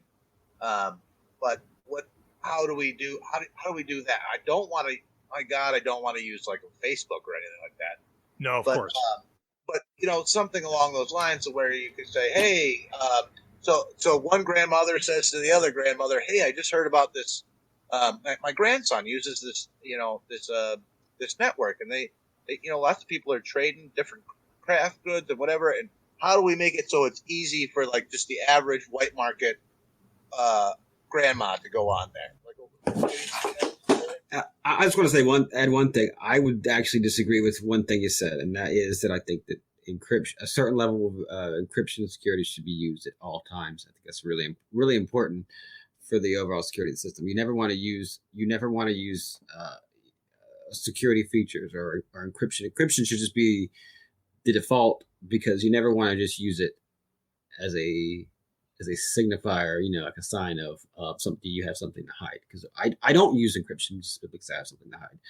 And I think it's really important. I think it should be pervasive. It should be something that, at least as a community kind of standard, And it should be done for as much as communication as possible. Like if the person is all familiar with encrypted apps, I try to communicate with them through those encrypted apps, because you certainly don't want to simply use it for like gray and black market activity, basically. No, I agree. I Sure. agree with you there. Well, Go there's ahead. hold on. Plus, it's convenient. There's convenience and then there's security, right? So sometimes when you have more security, there's usually less convenience. So the thing is for certain things, I'm not saying go with no security, but you want more convenience, sort of less security. It could still be using cryptography, but you're going to lean more towards convenience, a little less towards security for sending pickles to my grandma. You know what I mean? So Right. yes, you still want to use cryptography. Everybody should be using cryptography for everything, but you would just lean a little bit more towards convenience, because we need the network effect for this to be a valuable service, a valuable network. The more people we have, the better this is going to work. The more convenient it is, the more people we're going to have. So, you should still use. Everybody should be using cryptography, but you're going to want that outer layer to be a little bit more convenient, a little less secure, and you want the more gray and black market layers to be less convenient and more secure. You see what I'm saying? Yeah. So I'll go with a couple options. And one would be, and I guess for consistency, this might be kind of the easiest, but then I'll give you another one. One would be to have them use Briar, but let me explain. So Windows 11, which we mentioned earlier, I did a whole review episode about. And in that, I talked about how, well, the number one feature that Windows 11 was supposed to have isn't out there yet, and that is it can run Android apps now. So Windows 11, in the very near future, is going to be able to run apps like Briar. Now, most grandmas, smartphone or not, I mean, if they have a smartphone, sadly, they probably have iOS or whatever. I don't mean to knock iPhones. It's whatever. People use what they use. But I mean, most people I know will have, even like the most technically inept, will usually have access to a Windows computer. And with Windows able to natively, from where you get all the rest of your apps, to be able to download and install Briar, and then all they do is they just give it a username and password. I mean, I don't know how much easier it could really be made, at that point. So that's one option, is that in the near future, it'll be easy for people to run Briar on their Windows computer. The other option, though, that I would go with, you'd probably have to set up you're going to have some kind of, it's not a central node, but you're going to have some kind of node. I would have them set up a Proton Mail. Like you could make available there'd be a Proton Mail address for, sex delivery at, don't use an X for that, of course, but sex delivery at protonmail.com. Right. And, setting up a Proton Mail account is, I mean, that, again, that's another one where you don't need a whole lot of information. It's just give us a username and a password to use. And then it can be done in the web browser, whatever that happens to be. Grandma's probably using Chrome. Oh, well. And they would email, this like central, or not, I hate using the word central, but they'd be emailing one of these email addresses, one of these Proton Mail addresses. So that way there's easy encryption between those two. Okay. And then the customer service person, essentially that runs sex delivery at protonmail.com, would then, they do the communicating, say via Briar or whatever the backbone happens to be. But those are the two really easiest. I mean, even Signal can be a pain in the butt to set up. Even Telegram can be, because you got to put in, your telephone number, then you have to enter a verification code, and then there's 10 billion settings and all this other stuff, where credit to Briar, and of course something like Proton Mail, there are no settings to set up. Like just the encryption, all that jazz is on by default. So I would go either of those routes for grandma. I don't know how I do it without her getting access to either a smartphone or a computer. I mean, even if she's using iPhone, Proton Mail is right there, either in the web browser or in an app. That makes it incredibly easy. So that would be just first blush. Those would be my solutions for grandma. No, I think that's a good move. I still wish there was another like sort of bulletin board system, kind of like the old bulletin boards on the computer, but Right. Something along those lines that couldn't necessarily be tied to any one person. Like Mm-hmm. the Proton Mail is good in terms of like communication, that sort of thing, but Yeah. it's still nice to be able to put up like so what we've been doing on Telegram this for, just to give you an idea, is like, Mm-hmm. okay, I'm a driver. I'm going from this point to this point between these dates and these dates. And now you can scroll through. Now we don't have a lot of people yet. It's just mostly people we know. Yep. And it's just a Telegram group. But you can scroll through and you can see if there's drivers going where you need it to go. Mm-hmm. So we could replicate like and even then it's on Telegram. It's not very good. You kind of have to scroll and stuff. But Right. if you could set up sort of a bulletin system somehow, I mean, I know you can do it on Briar, you told me, but can you do that on like Proton Mail, where you can just like look at this sort of central list of different posts, like sort of like a Craigslist where you can just say like all of these posts from lots of different people. Is there a Yeah. way to do that that's sort of easy like Craigslist, but is not, Yeah. Craigslist, Yeah. Well, so Proton Mail is, but I mean, the thing is, I think they're going to make people pay for this service, but they're trying to create their own like Google suite, like Google Drive, Google Docs, all of that. They already have their calendar out there, which the calendar maybe could get taken advantage of, but I mean, that is getting into a level of complexity. I mean, we could say with Proton Mail, you could access a document that had all, or like even a spreadsheet, but who wants to look at those? That like gives the updated information of where somebody's going to be, and people could kind of self-report within these documents. So I guess I want to say no. You could, but it certainly wouldn't be. I don't think it'd be easy enough for grandma. I mean, the nice thing that could be done would be where, but again, this I think this adds a few too many layers of complexity, where you could set up a VPN, like on somebody's machine. And then with that VPN, there are servers and essentially websites that you could only access when you have that VPN turned on. And then that website could give you all of that live information, and you could like point and click and choose with that. But you'd have to, again, you'd be creating you'd have to get people installing a VPN. And I think you'd run into, I mean, there are people who could, it's not as hard as it sounds, but I do think it's a level up from what most people are willing to do, to engage with something. Okay. I mean, I'm trying to process this as good as I can, but Sure.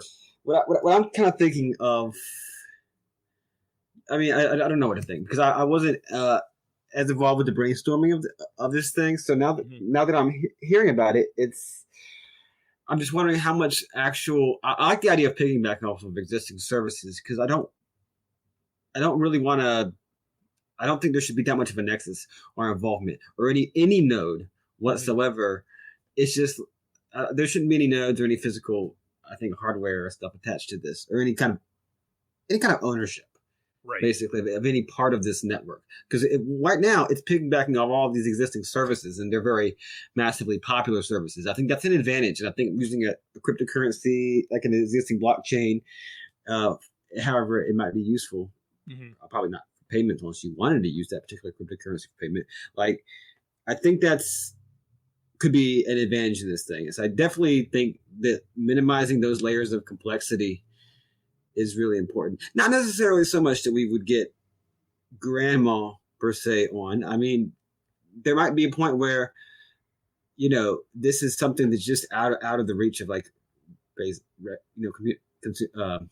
consumer tech, like basic uninformed consumer tech. But I mean, we're in 2021. I think you're getting so your first generation of digital natives, like I've been using PCs since I can remember, probably 3 years old. And they've been around since before I was born. They were in the house before I was born, but I remember a little bit of like DOS. But I really remember Windows 3.1 or whatever. And so I would be considered yeah. I would be considered a digital native. And I've been using the internet since I was way young. I mean, like 11, 12, from what I can remember. And, at some point, I don't think that I think the potential audience that could access this to find this useful is big enough that I'm okay if grandma is not going to be able to access this, or the most tech non-savvy people. It was the same as cryptocurrency. Like, okay, at some point, this technology is very useful. To get it to the point where it's not feasible to get it to the point where I would say the crypto technology was able to be used kind of as intended, or as Satoshi might have intended, which is not to not have a distributed network that doesn't have any kind of middlemen or involvement with the state or banks or anything, and to perhaps to be used as an alternative form of exchange and the other things that blockchains can do. So, I mean, the adage, of course, has already been alluded to, is like with increased security, you often usually get decreased convenience, and that's kind of the thing here. I mean, yeah, there's nothing more convenient than going down to the local drugstore and just picking up what you want with your debit card or Federal Reserve notes or whatever. But even the debit card is another level of convenience over like actually carrying Federal Reserve notes at this point, but it's a step less secure. Although you can obviously be robbed of your FRNs, but generally, even there are different levels of security versus convenience. So it's like, I mean, this might remain something that's out of reach for a certain percentage of people, but every year, increasingly, you have a larger percentage of the population that just fine with this level of technology. And I think that's also an advantage of piggybacking on already existing services and things that people are familiar with, versus we're starting to get in territory. This conversation is going in territory of things that I'm less familiar with, I should say. I'm not totally like a tech illiterate, but we're getting to the point where like if I think I lie at a good middle ground where I can't code. I can't really access the internals, the meat of stuff. But I do have a service level knowledge of a lot of aspects of tech, and we're getting to the point where I don't think you want to go too far past that, because then your potential user base is too small. So I'm still a big fan of just piggybacking off of existing tech and keeping the footprint of this thing, as small as possible. So, and I was muted before I was talking, but apparently I was still muted. So maybe we can't. So if this network could survive and thrive with only people of like mind, I would be okay with that. I'm all for completely building an entirely alternative society, economy, all of those things that exist outside of our existing society. However, for this particular situation, you need people. The more people you have, the more this is going to run. You know what I mean? Yeah. Because so the more drivers we have, the more coincidence of need or want we're going to have. So like the more drivers that we have that are posting, the more people are going to look on there and be like, oh, yep, I got a driver that I need that's going where I need to go. Bing, bang, boom. Everything works much smoothly. It's just for everything else, I'm like, no, completely forget about grandma and just we're going to build our own separate thing for people who think like us. This is just this specific situation is where you kind of need numbers.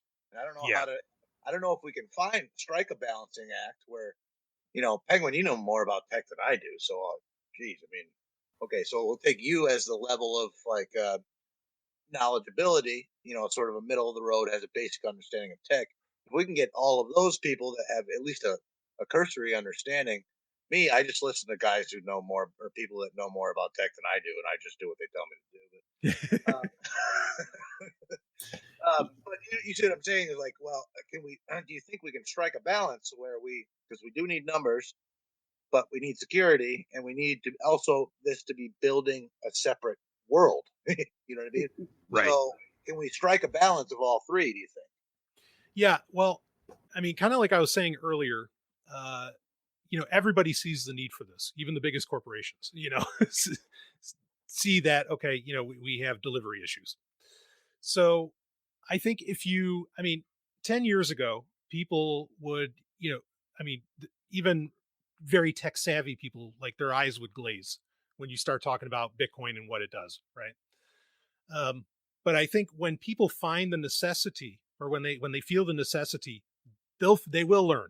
They will figure it out, what it takes, to use this thing. And I don't want to go into specific stories, but I can say as it relates to cryptocurrency, I saw it where people who I would have never even thought could touch a computer suddenly understand. Well, I'll just say this much: they understand the Silk Road, right?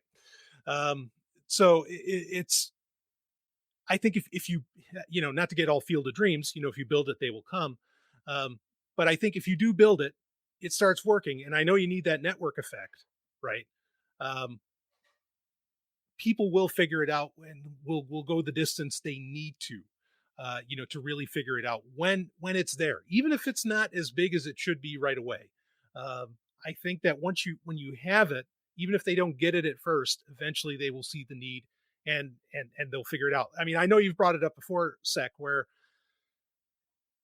you want this in place before it's necessary, right? Yes. And I think that's totally right on. You do want this in place before it's necessary. But I think, get it to where it's working at an operational level, even if it's a little complex. And when the time comes, Penguin's point that there's always a trade-off between convenience and security. And I agree with that. And I think that'll always be true. I call it the 10th law of thermodynamics, that there's always a trade-off between convenience and security. But I think when the time comes, it will be there for them, and they will figure it out. And even if they don't, I think there will be other people who will want to get involved with it and might develop what will work for grandma. One of the best things I think that anybody could do, like right now, say you wanted to go forward with Briar. Briar has an incredibly small, independent, not even really doing it for the money, development team. So if there are, and I know there's great coders in the Liberty community and so on, ask to get involved with that. And then you can actually take a direct position in what features are getting included into the app. I think that's maybe the smartest move, because that gives you the chance to piggyback, on something that already exists, but you get to help, guide it a little bit and get involved. So if there's, the smart people out there, that might be the way to go about it. So I just want to share anecdotally, when you have the Telegram app, you usually will get a notification if somebody like in your phone's contact list joins it. And I've seen grandmas and grandpas join it that are like relatives of mine. Mm-hmm. Not on in the kind of like a aunt and uncle area, but that are grandpas and grandmas themselves. So literally grandmas and grandpas are using apps like that. That's the thing that has mainstream acceptance. And you don't really, if not for that feature, that's something that I wouldn't be able to recognize, because that's something that's emergent long before it becomes in like the popular consciousness. But yeah, I think people are more than capable of using encrypted apps like that, especially when they're kind of streamlined. Right. And again, the age of somebody that's a grandma and grandpa now is still someone who's potentially been using the computer for. So I mean, look at the political discourse and everything. I mean, boomers are fully embracing technology and are a force in the social media space. And certainly, you can only imagine it might be totally just regular information talking to your people reasons. I suspect that some of these people, I remember like a manager at work, there was, she's about closer to my age.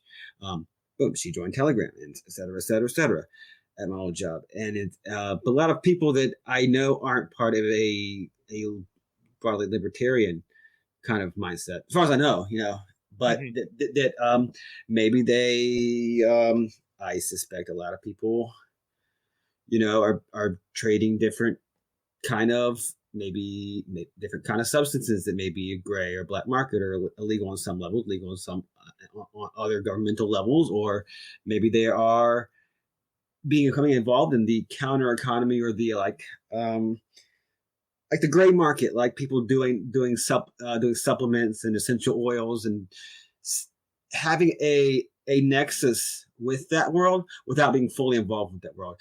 I'd be willing to, if you could find this out. And I don't know how you'd find this out, because it's kind of one of those things just under the surface. I think the number of people that have some sort of nexus with, like, I mean, okay, obviously, let's see how many people smoke cannabis in this country and have for decades. Mm-hmm. All those people have, by definition, a nexus with the black market, and I think you'll see that for a lot of different things, whether it's like holistic remedies and homemade goods and edibles, where in states where they're not legal, and people making all sorts of things. I really don't just mean drugs. I mean, there may be people out there trying to get a hold of the of ivermectin. I don't know if that stuff works or doesn't work for COVID. It's really kind of irrelevant. I'm certainly not a scientist, but sure.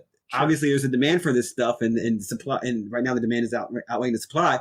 And I'm sure there's people out there of the more, obviously they tend to be a peculiarity of our times, more on the right wing or political spectrum. Like, they're probably joining to get hold of these like alternative COVID cures. Or there's people, there's maybe people trying to get hold of like all kinds of psychoactive substances. Maybe they're doing hallucinogens, and there's a lot of states where like substances are decriminalized, but you can't. There's no white market distribution network, however that's supposed to work. And there's any number of things. Anyways, what I was going to say is any number of things. Raw milk. It could be raw milk. It could be like hormone-free or meat or pesticide-free crops. And I don't think there's any shortage of people, like, going forward from this point, going on indefinitely in the future. I don't think there's any shortage of people that are going to be able to use a lot of these technologies, like you said, when the demand is there. Yeah. Like when you said, basically, if you build it, people will jump over the small hurdles that it would take to get them involved, as long as we don't make this whole thing too complex. And I don't see like that's the direction it's going. Yeah. I'll bring up one other possibility, and I don't know if anyone's taken advantage of this yet. In fact, I feel almost like a dunce for not having realized what this feature was really all about in Telegram until maybe like a month ago, but it's been in the app for probably a year or two. The people nearby feature. This is something you have to turn on, but essentially Telegram will alert you when other Telegram users are within a certain mile radius. I think it's like 5 miles, but I think you can make it much more. And you can create local groups as well within that are literally, that are only or generally only accessible, within that locality. And you can usually find them when you have this people nearby feature turned on. So what happened with me was, I had this feature on, whatever, because I run a tech show, so I test things. And I had this feature on, and then suddenly this gal like starts messaging me and, hey, how you doing? And like instantaneously I knew what was going on. And a part of me was like, oh, this is why Pavel Durov put this in here. So, because she was a sex worker, which, I have no issue, with sex workers at all, and it's a valid thing. Okay. But like, I always thought it's like, oh, it's, to meet other people who are, maybe like-minded or hanging out, and they also have Telegram, and, oh, maybe you're both at this museum or something like that. No. This people nearby thing was all about doing business, under the rug. But I mean, it's an option that exists that say a driver was coming through or when are they nearby. People nearby would alert you when, say, a verified list that perhaps you had in a group of drivers, would end up coming through town, or that they were in town or nearby, and then you could message them quickly and say, "Hey, I need this to deliver to whatever." I don't know how you would get that information back to like kind of a more central database of that's what this person did, but that's a feature as well. If so many people are using Telegram, I mean, Telegram does have other options that I haven't seen everybody take advantage of yet.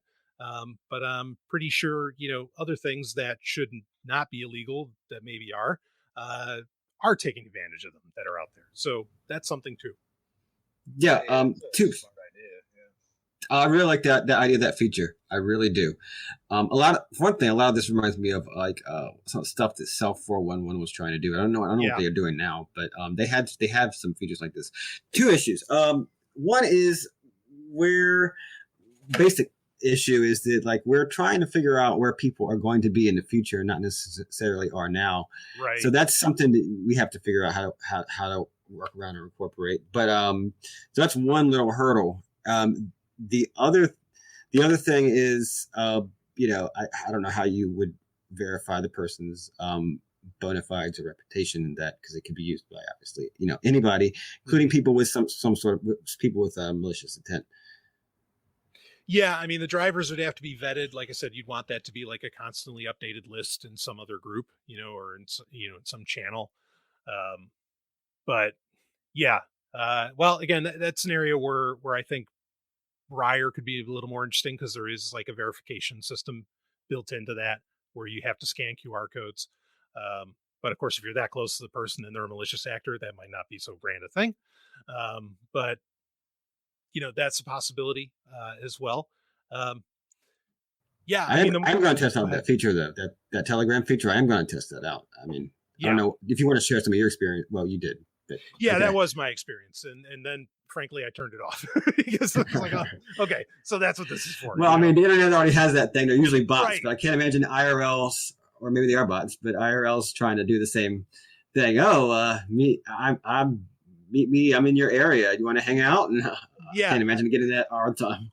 I couldn't believe it that I did not realize. Like, oh no, it's perfect for that. And it never clicked for me that that's what it was all about. But now I get it. So anyway, what about a rating system? Like you mentioned, vetting drivers and that sort of thing, and maybe we don't want one group in charge of vetting drivers. Yeah. So maybe you could set up some sort of rating system to where you had to build yourself a reputation. Mm-hmm. And you could have different rating systems for different things. Like, okay, totally not a creep and a scumbag rating. You know what I mean? Like right. A good drive, gets his deliveries done, completed and on time, or her completed on time. And then you could go into other ratings like, yeah, we'll take on certain amounts of risk kind of thing. And you could have various rating systems. Because man, we don't want to be doing like background checks on drivers, or like no. They don't want to all be people like we know and have vetted. You know what I mean? That would just puts it back on us again as like the core group, that where if we go down, then nobody's vetting drivers. So right. Yeah. Plus, that kind of thing was done 10 years ago, and the dude allegedly doing it's in federal prison. Right. Yeah. No, I don't want to do that. So, if we could set up a rating system that almost just vetted everybody for themselves, you know what I mean? And then maybe, maybe it doesn't disclude people that have like a very low rating because maybe they're new, you know what I mean? So maybe this person isn't very well verified, but now the receiver could take some extra precautions because this person has a lower rating, and then that has nothing to do with us at all. It's just the price function can basically take care of that. Maybe if they're doing it on the cheap, you might want to take the risk. I don't know. It's not up to me. The point being is, it's not up to me. It's not up to me. It's not up to my friends. We have nothing to do with it. It's just a rating system that's just out there, and you can use it. You can not use it. Whatever. But to vet all these people, the onus is again back on us. I just want to emphasize that we want, in my imagination, not because, like I said, I haven't been involved in a lot of the brainstorming of this, but we really want a protocol, is what I would see it as. We want a protocol. We don't want on one end of the spectrum is what we want. On one extreme of the spectrum, we want a protocol, something that's just a way of exchanging information and exchanging information, basically, but with corresponding, real life actions. What we don't want on the far end of the spectrum is an organization, and really you don't want anything in the gray area in between. You really want a protocol, like, let's say, for example, IRC. IRC was a protocol. You could download whatever IRC clients are like. Yep. BitTorrent, you know what I mean? I believe it's like a protocol. You have all these different BitTorrent clients, and you can use it, however, on all these different servers. Same with the IRC, but it's a common protocol of people, and there's no organization behind it. It's open source. You can build on it however you want. Nobody's really trying to gain anything other than the utility of it. But people have their motivations. Why does open source tech exists? People have their motivations above, trying to capture something as private property and property often. So yeah, I think we really want to. I think one way to sum up a lot of this conversation is we need to want a protocol. Well, yeah, I mean, it gets to where, as far as like a rating system, I mean, I understand like the need for rating systems, and I don't poo-poo them too much, because I don't really have like a great answer for an alternative. My concern always with, like most apps, even Uber, go down your list of them, what they would do, or most services, I should say, what they would do is, they'll have like a gold star system. And, like that's kindergarten, right? Like that's what we used to get in kindergarten. Oh, you got 5 gold stars, Johnny. Good for you, And so, and that speaks to how it kind of turns into a mini popularity contest. Maybe that's not such a bad thing. Like, again, I get the need for a rating system. I really do. And how to set that up, because that really does require like a central point where that can get, verified and set up, like, okay, yes, this is one of our drivers. And because you'd also have to verify the purchaser, because otherwise people will do like what Amazon reviews do, right? Where, yeah, you just hire, you get what's called a Bangladeshi special, and you get 100 people or 1 million people out of whatever country to all write, 2-letter reviews. Yeah, great. So it almost requires transparency for that kind of thing to work. Yeah. In my mind. Yeah. So that's a challenge. And it's a valid thing that I think needs to get answered. It needs to have there needs to be some kind of ranking. There needs to be some kind of rating, I should say, system. Boy, that's a challenge without like having your own app. I mean, maybe you could do it on blockchain, but again, is that a distance that everybody wants to go? If you had a central Telegram group, you can set up bots in Telegram that would allow you to like give each person, like you could put little buttons underneath them, and that could give them a rating. But even then, verifying that that'd be a challenge. Yeah, I mean, the way I can only imagine that a verifiable verification system works, basically the one that you can actually trust, is to have a high level of transparency, because you have to, like you said, you have to verify that the verifiers are really legitimate. You have to right. So you have to get the bona fides of somebody. You have to get the transactions, and you have to get the parties involved in the transactions all verified and transparent. So the easiest way to do this would be, the whole point of what a cryptocurrency is to have that kind of distributed ledger. Unfortunately, I mean, that's exactly what you don't want in this situation. Right. So, right. Yeah. Or maybe it can be an opt-in thing, because again, then you get into the idea of like, is opting in or out a signal of something. But regardless, I think it should certainly be an optional thing. Again, this is a protocol with maybe individual add-on options. This is like a buffet. You have things that you choose not to use certain features, and probably all pre-existing tech. I don't think that you're hiring devs. I mean, I understand the tech's here for all these parts. It's just that, what do you actually want to integrate into the protocol? What's reasonable? What's doable? What doesn't create? What has like a net benefit? I don't know that, like you're saying, I don't know that a real a real like ledger or based verification or any kind of verification system is necessarily a benefit, at least for a lot of the people. But maybe it can be an option. Yeah. The trouble we have is we are trying to build something that there is not a lot of money in at the moment, and Right. there's also not a lot of demand for at the moment. Right. Like, so, you heard the conversation we had with Rayo from Vanu, and he's like, Yep. well, when there's a demand for this thing, people will just figure this out. We'll set things up, apps, whatever. There has to be a demand for it first.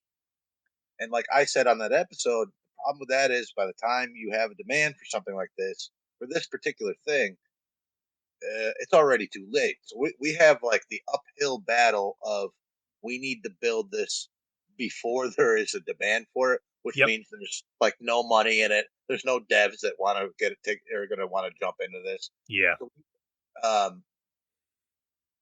So we have the struggle of building infrastructure with no capital and no demand, just on an idea because we think we need it, And I think it's very important going forward. I do. I think we need this, but we might just have to very ad hoc just start cobbling things together. Mm-hmm. So we might need Briar for the bulletin boards and the secure things, and we might need some sort of like wide open Telegram group for all of the, if you want to see a rating for the driver, if you want a rating for the driver that you're going to, well, we have there's a list of ratings that people type in, and here's another group with a list of ratings of people who rate things, and then we have a blockchain to verify the transaction and to verify the package has been delivered, and a hash there, and the communication goes through Buyer or BitMessenger. Yeah. We might have to just cobble all of these things together into some weird conglomerate, I don't know. No, I like your idea of cobbling it, that there isn't like all one solution. Or there isn't like an all-in-one. I mean, setting up for for the rating, setting up like your own web page that operates essentially like Yelp. Like I think that would be, for starters, like that'd be a place to start.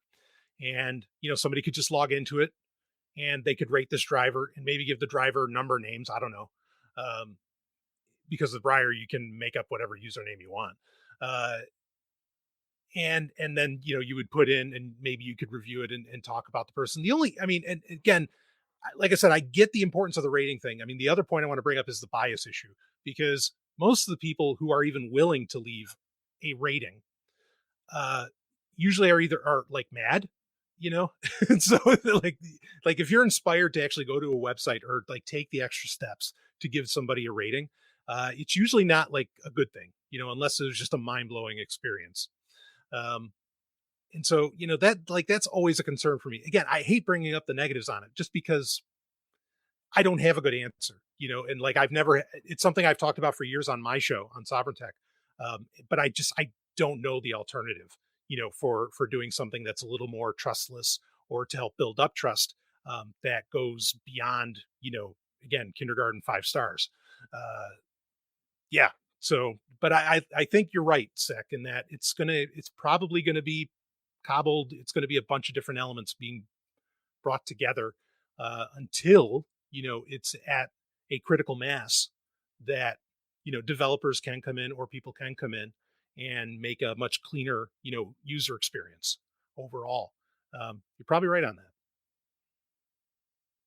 So I know my reasons for seeing this as necessary. What are your reasons for, like, why do you think that this is a good thing going forward? Well, the easy thing to point out is that I don't like Amazon. I don't like the government. I don't, and these things, these organizations that I consider practically malicious, are in control of the way that, I can deliver something to somebody else. And so, just on a personal level, like, it bothers me. The other reasons, though, that I think that this would be necessary comes down to that we are, I know Penguin earlier you mentioned about raw milk, right? I mean, there's whole smuggling businesses between states in the United States, because in one state raw milk's fine and the other it's not, and like they're running borders, like you'd think it was a Mexican drug cartel or something. It's insane that that's a thing. It's raw fucking milk, and but I think that squeeze is just going to get even harder. I think in the future, actually, Amazon is really spearheading this. I think in the future, like Amazon's becoming a monopsony where they don't control the means of production. They control the means of distribution. And they're beating everybody at this, to the point that, again, I could see where, like tomorrow, Amazon could announce that they're going to start, allowing letters to be sent via Prime. And they're going to get it to you a lot faster than the USPS is, but then that becomes them controlling this distribution. That's just their teeth sinking even deeper into distribution. So I worry a lot about that. And I always want alternatives to distribution. Also, I mean, the meddling that happens that we've seen during the pandemic and other things, the meddling that happens with supply chains and so on, none of it is meant to favor, the individual or to really favor the consumer. And so I see a very near future that is incredibly bleak for people to, just get their hands on very basic things. And it all comes down to that, some mega corporation wants you to sign up for a subscription service just so you can get your mail or whatever else. These are the things I see, they're already happening. Like, I don't even think that it's not speculative. It's already happening. And so I want, grassroots alternatives, that I get to take advantage of. Are you generally pessimistic? It sounds like you're generally pessimistic about the sort of the squeezing of these choke points. Mm-hmm. So whether that's basic necessities, your ability to communicate with other people, your ability to socialize, your ability to get very basic items shipped to you. You see that as these are choke points, and you see those as being squeezed a lot more going forward. Are you pessimistic? Do you think we're going into some technocratic dystopia kind of thing with that, or are you optimistic? No, well, so this is what I always say. So I'm a short-term pessimist, but a long-term optimist. And that's because systems that fail eventually, or systems that are set up to fail eventually fail. And, like the centralizing things, which is exactly what's happening right now, going into this, technocratic dystopia, or whatever you want to call it. If you want to call it the sprawl, like William Gibson would talk about. As you centralize things, like that is a recipe for failure when you centralize, because it's a recipe for disruption and innovation, which, destroys centralization.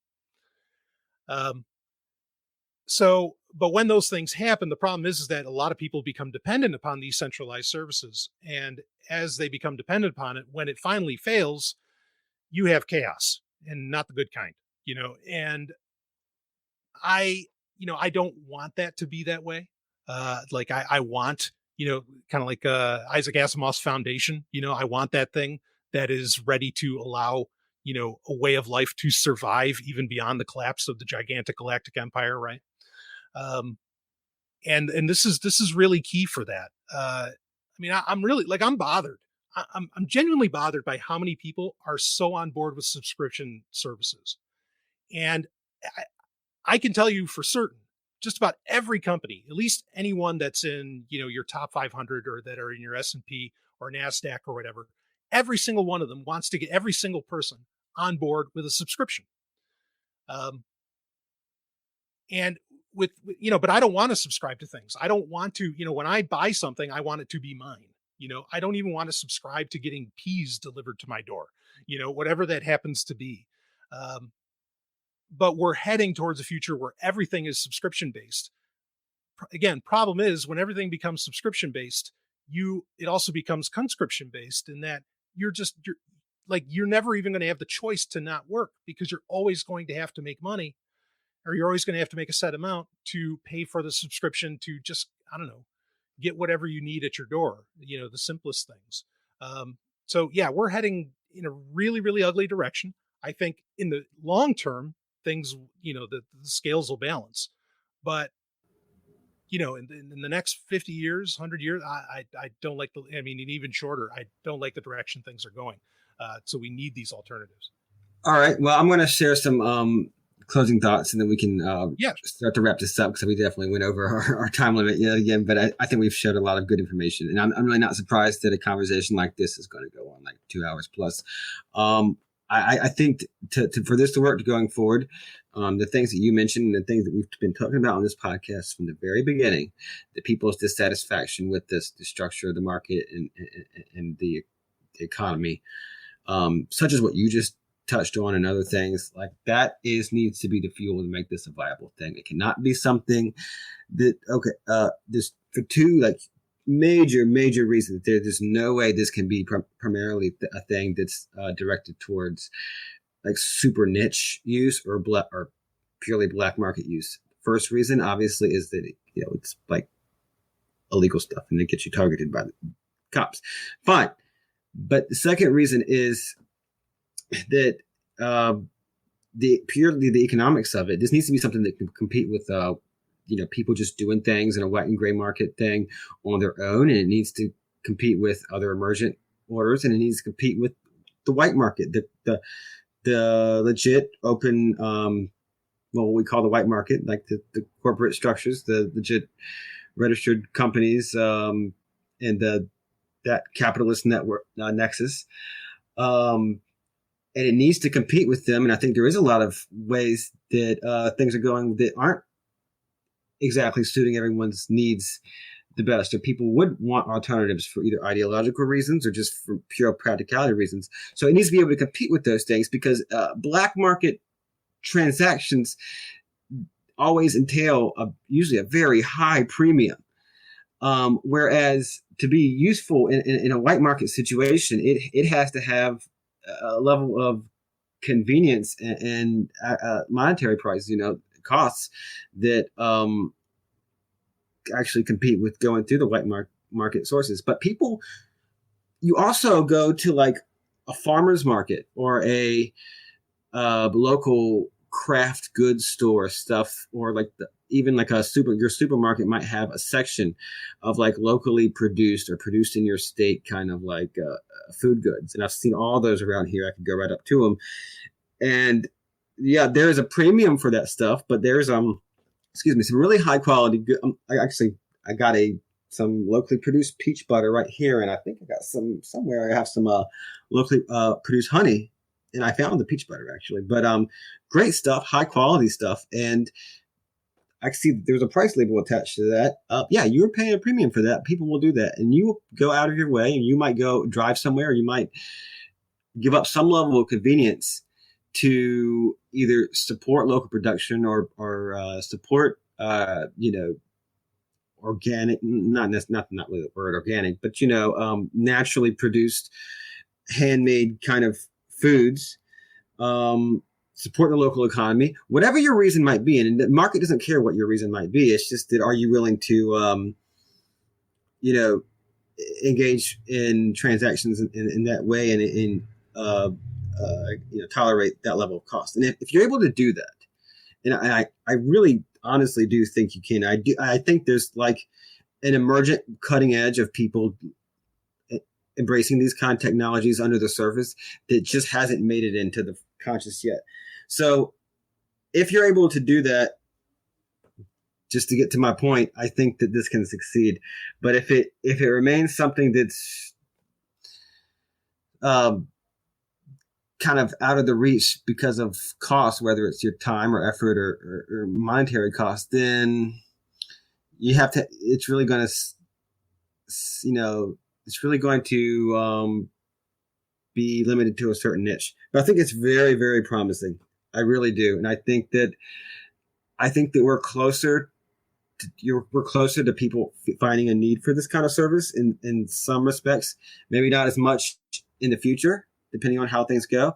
But I think there's more uses that we can't even imagine because that's how the market works. We don't need to have full information than we're aware of right now. So just even with supply chain things, if you have a localized supply chain disruption or shortages in one place versus another, you could just arbitrage stuff and not even have to go through like bulk shipping through a carrier, which might be backed up, because if supply chains are supply chains, you know what I mean? So you might even have toilet paper shortages in one town, and you might have like bottled water shortages in another town. You might not have this be like profitable right now, but there might be a time where you're just making up for the deficiencies in a stressed supply chain that we're just starting to see the beginning of. And we can't even imagine the situations that might arise where we can use it. And at that point, the cost is less of a disincentive to going through those. And then it comes to the point where you might have some restrictions placed on the movement of goods because of the shortages are actually creating some sort of issue with like public order or whatever. People just demand there be some sort of, price gouging laws or whatever, or, moving stuff across state lines. Again, that's where a situation that we can hardly imagine right now might make this kind of network entirely useful. So I think make it before you need it. I think it's a great philosophy. As Zach said. Zach, you have anything else to say? Yeah, no, what you said was right on. I'm definitely where I'm at. And no, I'm afraid to say anything else because it might start another 2-hour rant. So no, I'm good. I think I said all I said, and I think I picked Brian's brain quite a bit. And Brian, you got anything else to add before we wrap it up, bud? Oh, I just want to say that I think these conversations are incredibly important to have. Even if they never left the theoretical stage, I have what's called the science fiction method, which means that when you think of things, okay, like how could things be like, what could they be like in the future? That is a way for our own brains to handle the rapid change that we deal with, especially since the 20th century. Otherwise, we go nuts if we don't. So I think, I don't like to use this term, but I'll use it, this kind of wargaming, this kind of discussing, and even talking about, okay, what would a perfect world version of this look like, can inform how it gets made right now. And so having conversations like this, planning this stuff out, and then working on it and actually doing, even at early cobbled together stages is incredibly important. In Silicon Valley, they're all about that, right? Like fail fast and then figure out what works. And, doing that right now is absolutely essential. So I appreciate what you guys are doing. Well, thanks, man. And we appreciate you coming on and giving your 2 cents. And we'll definitely have you back on again real soon. Yeah, absolutely. It's been a very productive conversation. Thank you so much for coming on.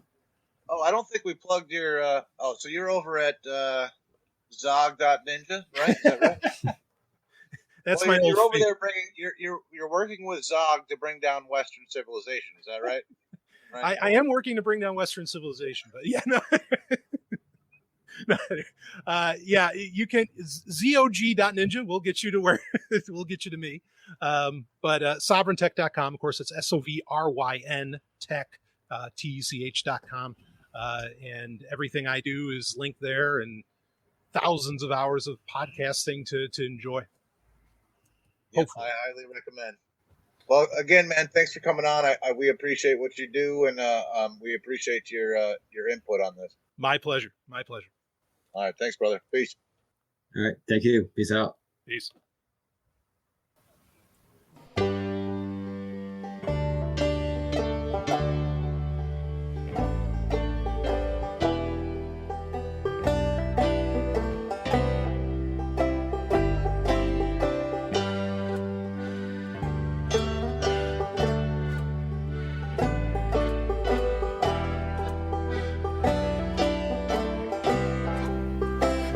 I want